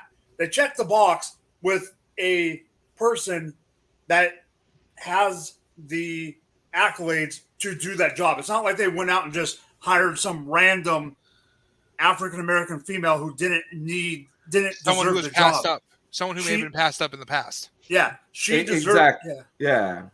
Nowadays, as a society, we are so much more progressive and we are more understanding, and people are getting their eyes more open to different things in different cultures. Sorry, I just got a question real quick, if I could just interject. I mean, okay, so from the Raiders, why did they make this move now and not earlier? Because they did have an interim GM who was a white man, right? Can I just bring that up? No, their last one. So Mark Bedane, who was resigned last summer. I'm talking about Dan Ventrell or whatever. He was fired, and he said on a review or a statement to the Las Vegas Review Journal that he was fired in retaliation for bringing concerns from multiple employees to the NFL about a hostile work environment. Yeah, that guy. So he brought news of things being like this is a problem, and he's saying he was fired in retaliation for that. Look, so in a way, you can say because Washington still has a fucking huge black guy like Dan Snyder has his fucking day in court coming and and that's gonna happen in Virginia where they're gonna probably bury him underneath the motherfucking jail because it's Virginia. Exactly about goddamn time. And I want like Diddy or Jay-Z or someone to buy the team for real. But it's gotta be Bezos. If it's Bezos, I'm still happy with that. I'm still down with that. To be honest, Can you be mad at anyone? You have the worst owner in all of sports. You know what, J Love? I did not ask your opinion about my team's owner. That's not an opinion. That's a fact. That's a fact. It is a fact. It is a fact. It is a fact. It is a fact. I mean, Musk now has $44 billion. He wasn't. The fact that the new stadium is being built right around the corner from where I used to live, I'm kind of pissed about that. Because I'm like, yo, y'all belonged in Virginia the whole goddamn time. There was no need for you to be on the other side of the Woodrow Wilson Bridge. Look, I'll get into that later. Going back to the topic at hand, okay? Wow. See, typical fucking male shit. Yes, I just ragged on myself. Look, this organization has always been progressive and they have always had a very diverse fan base. So kind of having a black guy like John Gruden, you kind of gotta figure out a way to clear that up and resurrect that, right? Mm-hmm. I don't think that's what this is. It's similar to when Washington brought in Matthew Mayhew. It's similar to when Washington hired Ron Rivera. It's similar to when Washington brought in Jennifer King. So it kind of has those vibes. It's like, look, you are already under investigation. So we kind of know what this is. Like there is a case of pandering here. But if that pandering is going to help progress the league, because the players are 70% black. Like, we know this. Like, you know, if we're gonna get a league that'll understand the players more and you know, start getting, you know, these guys help, you know, sooner than later, and you know, honestly make the league a better place. I hate that it's pandering, but fuck, we gotta progress. Like, it's like one hand has to feed the other kind of deal. You know, it's like a give and take. Yep. And it just sucks that it comes in the form of being pandered to. I mean, to be honest with you, like, just to give it just an underline, summarize everything that we've been saying. Was it a token hire? I think so, yes, but I don't think that every single, like, the term token hire doesn't necessarily need to be a negative thing. Because at the end of the day, it's progressing like everything that's going on. You know what I mean? Exactly, bro. I agree. Bro, I have said many positive things about, you know, Jacksonville, just because it's like that team has the only motherfucking minority coach or owner. You know, so just for that fact alone, I kind of gotta be like, you know. But I don't think you're Miami Dolphins. No, Khan from Jacksonville. Jacksonville, yeah. I mean, I was gonna say he's good at scripting things. Yeah, Jacksonville. That's what I'm talking about. Yeah. I was gonna say Stephen Ross is the whitest white man you could think of, bro. But fucking also has the whitest name. I think I've heard. Stephen Flex. I meant Saxonville. My fault. I like what Scamper said. Second to last comment. Unless it's a position that can be hidden as far as their actual responsibilities, you don't hire someone you know isn't qualified, regardless of if it checks boxes. Absolutely. Exactly. You're putting someone near the top of the organization, reporting to the NFL and the owner. That's your two bosses. Hey, but I love that we're willing to have these conversations on the show. Like, to be honest, like because these are conversations that kind of happen. Not enough podcasts in our area are doing this. No podcast in this space is willing to bring up the fucking topic. Everyone's just probably afraid of the backlash. And I'm sorry, like if that's you and that's your style and that's how you want to run your show, like cool, like right on you. Get your money how you get your money, but I mean, no, like we're always gonna be willing. Like, as much as we're willing to crack any fucking joke under the sun, we're willing to talk about like the serious issues at the same time, and that's why now we're about to get into some again off the wall shit. Final topic of the night. All right. So this is your team. I don't know why the fuck you chose for your team to get roasted. Your quarterback. As if we're not going to do that enough this year when the Lions play second in the fucking North and the Vikings take it. Okay. And Jared Goff is a top 15 quarterback. Yep. I've said it before. He's my late SFB.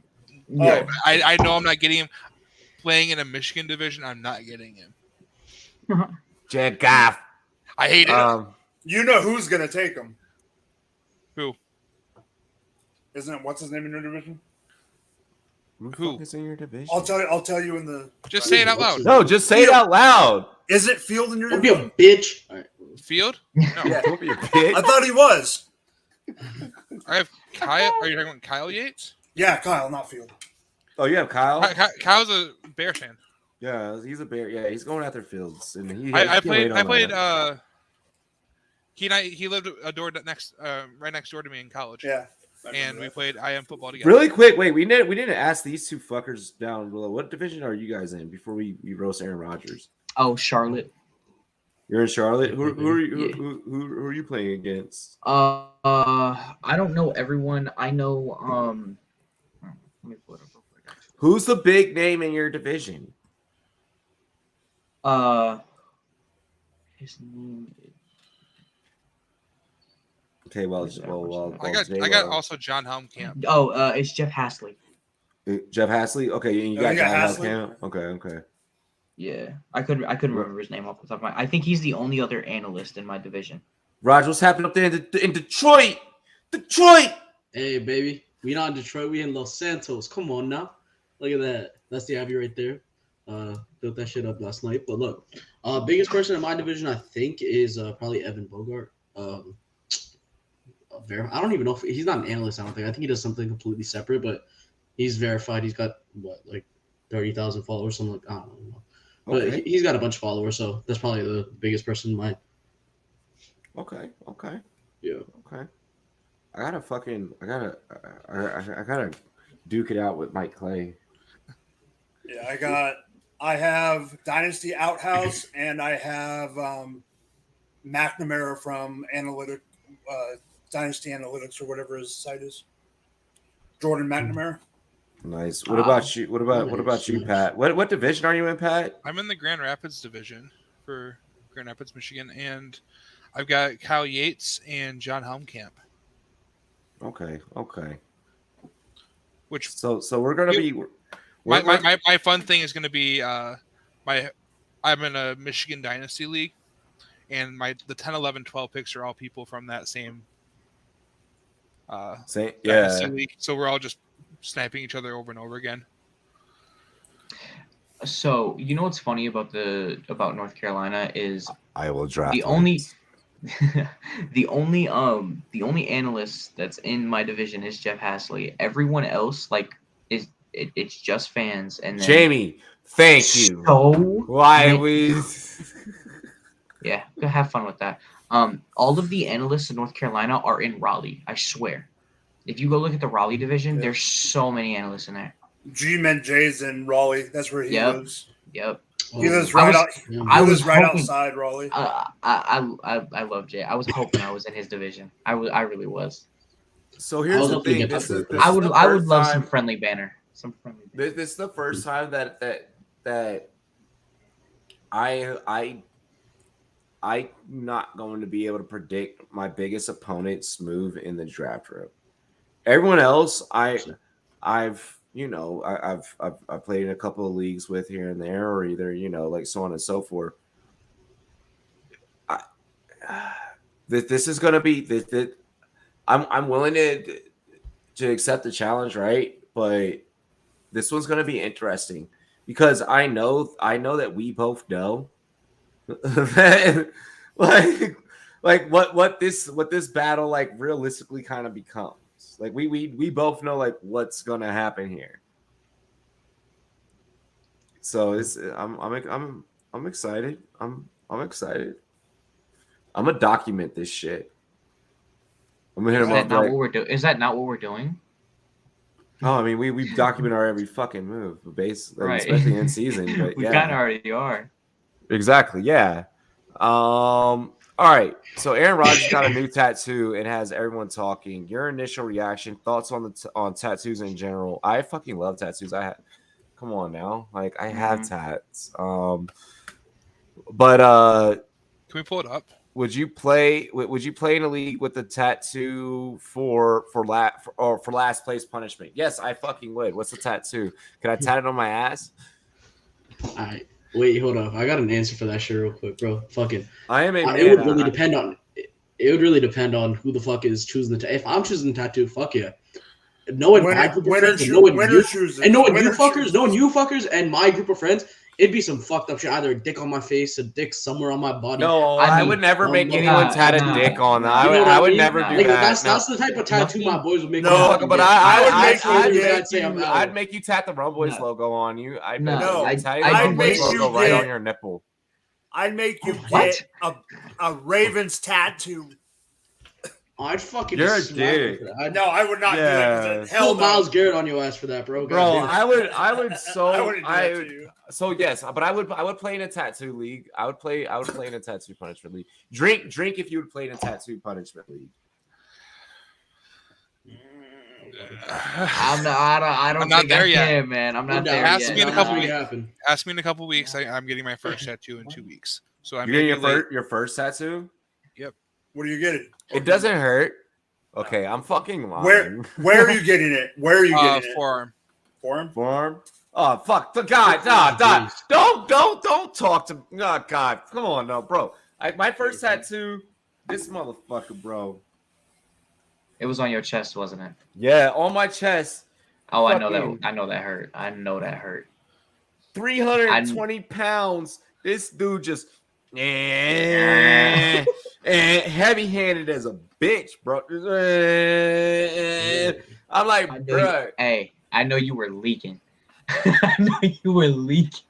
No, because I wasn't drinking. I wasn't drinking at the time. No, it wasn't in the hood, bro. The motherfucker. It wasn't in the hood. Oh, that's fucked up. Nah, bro. You know, it was probably military. Was it military? I was in the military. I was in the military. My stepdad knew him. The same dude that tatted up Busta Rhymes and did his tribal back piece did some of like Wayne's tattoo. Yeah, I fucking tats in San Antonio. So take that, fuckers. No, I didn't get it tattooed in a fucking hood, bro. My tat's nice. Now I need to get more tats, and Colorado has really fucking amazing tattoo shops. And I'm gonna be honest, I'm probably about to start like popping up on screen with like a new tattoo like every so often. I think Busta Rhymes got that tribal piece covered up too, didn't he? He's got a whole Vegas piece on his back now. Now, yeah. Which, have y'all seen that? That shit's wonky as fuck. I don't know if y'all seen the fucking Vegas tat he has. There's a Rolls Royce in there that's all fucking. It looks like it's fucking deformed, bro. It's fucking hilarious. Well, he's old, and you shouldn't be getting fucking tatted on your back when you're old, anyways. You know, like, look, I have no problems like with tats. Like, I grew up in the AI era, bro. Like, come on, like. If you're a kid and you had that like the Allen Iverson card, and like the first time you saw that card, you were like, "This is the coldest motherfucker to ever touch a basketball." Aside from Kobe, like, you know, yeah, bro. Like AI changed the image of the NBA. Like AI, there would be no and one street tour if AI was not on the court just crossing motherfuckers up. Like because and one literally looked at AI play basketball and like, we need to take street ball and bring it global and like make a mixtape.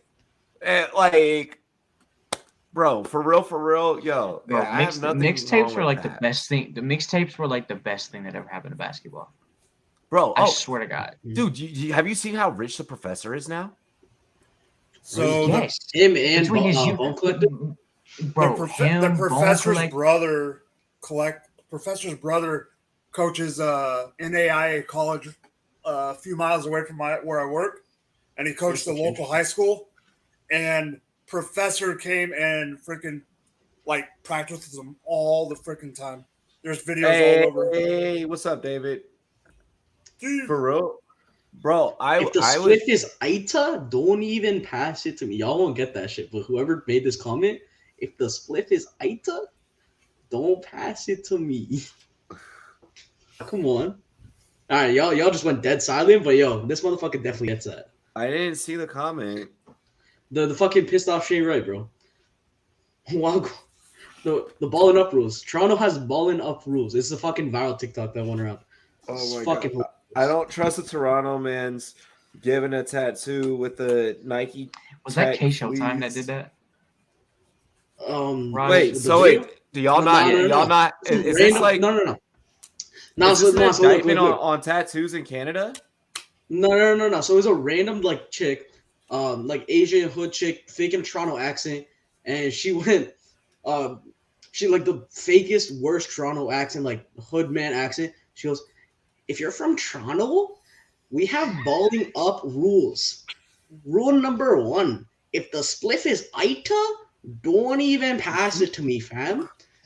If you put a filter on your blizzy, fam, I'm not passing you my shit." It's like fucking, oh my, it was so bad. I'll send it to you. But this shit, everyone was clowning this bitch, bro. It was fucking. So wait, Raj. I have a real question. What up? Do you when do you put filters on your joints, bro? Like, it depends. Okay.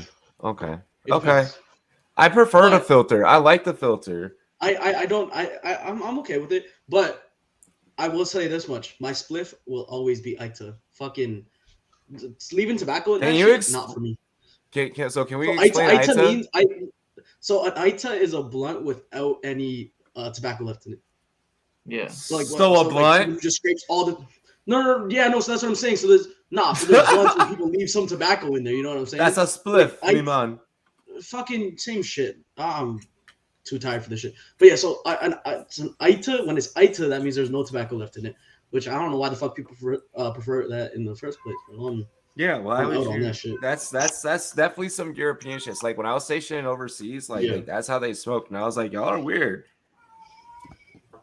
Y'all are weird. Hey yo, what's Toronto Hoodman? What is that? Yo, Hoodman. So it's basically think of like London Roadmans, right? Like the Nike Tech Fleece, Air Maxes, fucking brown dudes with braids, brown and white dudes with fucking box braids and cornrows and shit like that. I'm done. White people with dreads is like the weirdest shit. I fucking hate seeing that. The whole fucking thing. Like literally, bro. Fucking Arab dudes, brown dudes, just splurring out the fucking N-word out the ass. I hate that. It's bad. And take it in. These motherfuckers grew up in like Brampton, so they're not from Toronto. They're from the city surrounding Toronto, where all the $1 million homes are, and they grew up in the burbs. They're not from the hood, but they act like they're from the hood. That's what a hood man is. Oh god, so, yeah, it's bad. No, it's a set trip. They set tripping. In America, we call that set tripping. Jamie, just for you, bro, I'm gonna talk in a Toronto man accent next show. Just be here. Yo, I need to hear this. I gotta, bro. Also, the accent you were doing earlier sounded Hawaiian, bro. No, it sounded Hawaiian. Hawaiian, don't he? Fuck. Hawaiian? Nah, no. I was talking about the fake one when you were imitating the girl. Hey, bro, you sounded Hawaiian. Hey, before we get off air, hey, yo, Raj, move to the right side of your mic. Oh, this way? Yeah. Hey, everyone watching on YouTube or Twitch, okay? Fucking look at Raj's beard. Where'd that come from, bro? Eating pussy. Wait, what?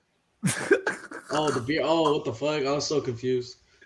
Bro, brown people genetics. It's bad. It's bad. First, okay. So I will take y'all through the process of a brown kid going through puberty. They grow all the hair in the world. How about we don't? How about we don't? How about wait? Y'all want to know? Nah, yo. Literally, this is a fucking like thing. Like this is a meme. All brown motherfuckers joke about this shit. They will say this. Like from the time you're 13 to the time you're 17, these motherfuckers will have more hair on their ass crack than they do on their face. Mm-hmm. Once the second they turn 18, fucking beard. Like that's just how it works. I don't know. God damn.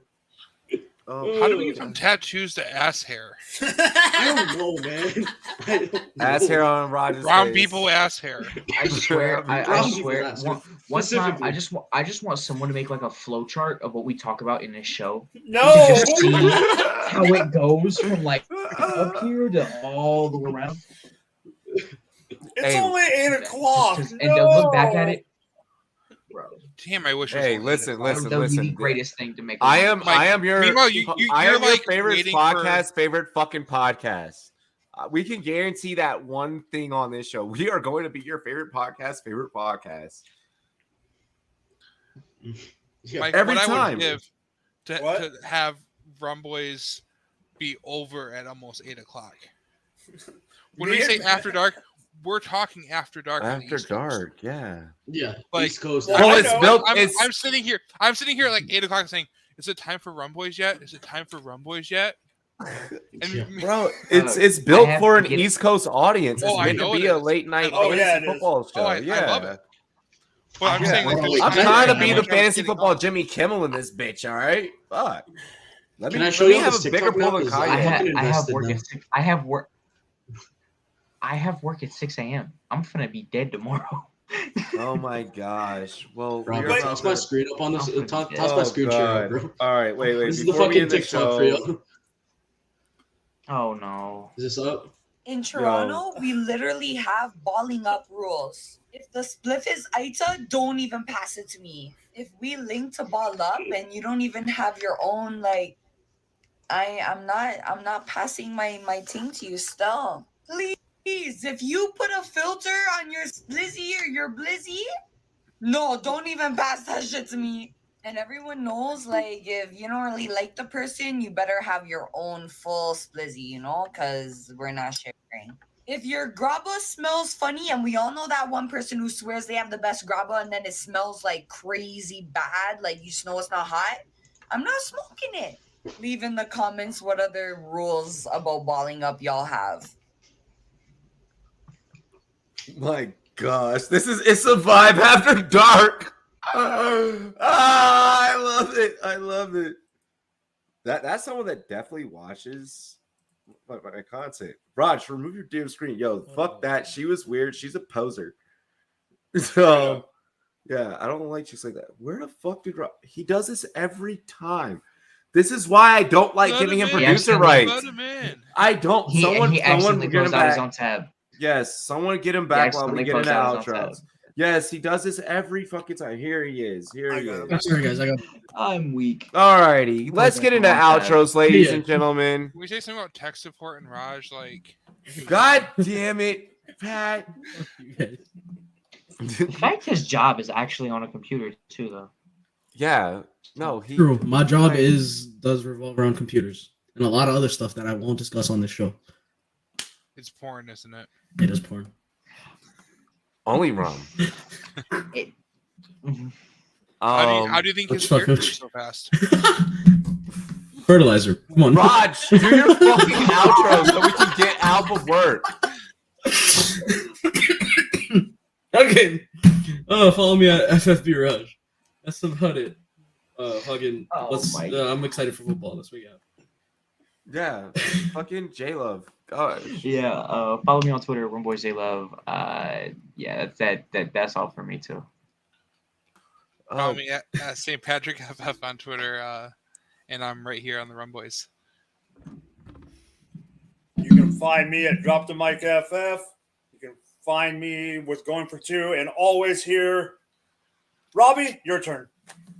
Yo, Rumboyz headquarters out here in Sea Springs, motherfucker, Colorado Springs, dilly.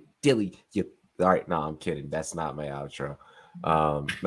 Yeah, Colorado Springs. To answer your question, Jamie, feel free to visit. I have had plenty of viewers actually like come out here and like meet me in person, and like it's pretty fucking dope whenever we link. Because like you get to be a Rumboy for a day, and I get to take you to all the bars where I'm known, and we get really shitty. So it's fucking great. Shitty in like a positive way though. Okay. Ish. Canton. Yeah, let's talk about that really quick. Next episode, next Friday, we're going to talk about Canton survival tips. All right, for this year's Fantasy Football Expo. You guys will get to party with the Rumboyz at the Fantasy Football Expo. You guys will get to see your boy be on the field for a Fantasy Football Expo at the Fantasy Football Expo. You may even get to play poker against me. You get to gamble against me. That's going to be interesting. Good luck to you. And you'll see me.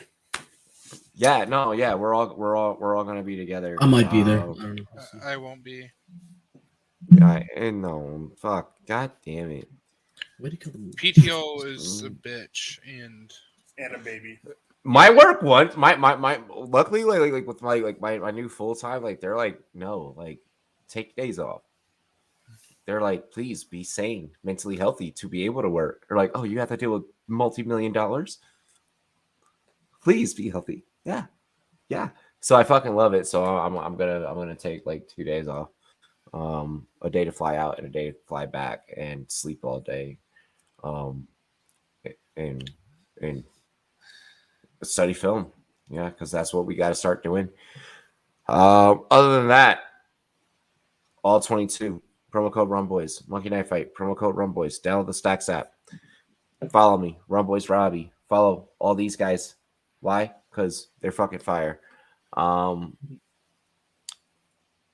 about it. Cheers to me. Cheers to you. All the Rumboyz, the girls. Fuck. You know what? I need to have rum for that really fast. We're gonna just rewind that for like 2 seconds. Cheers to me. Cheers to you. All the Rumboyz and girls, what it do. Dilly dilly. We love and appreciate all of you. Peace.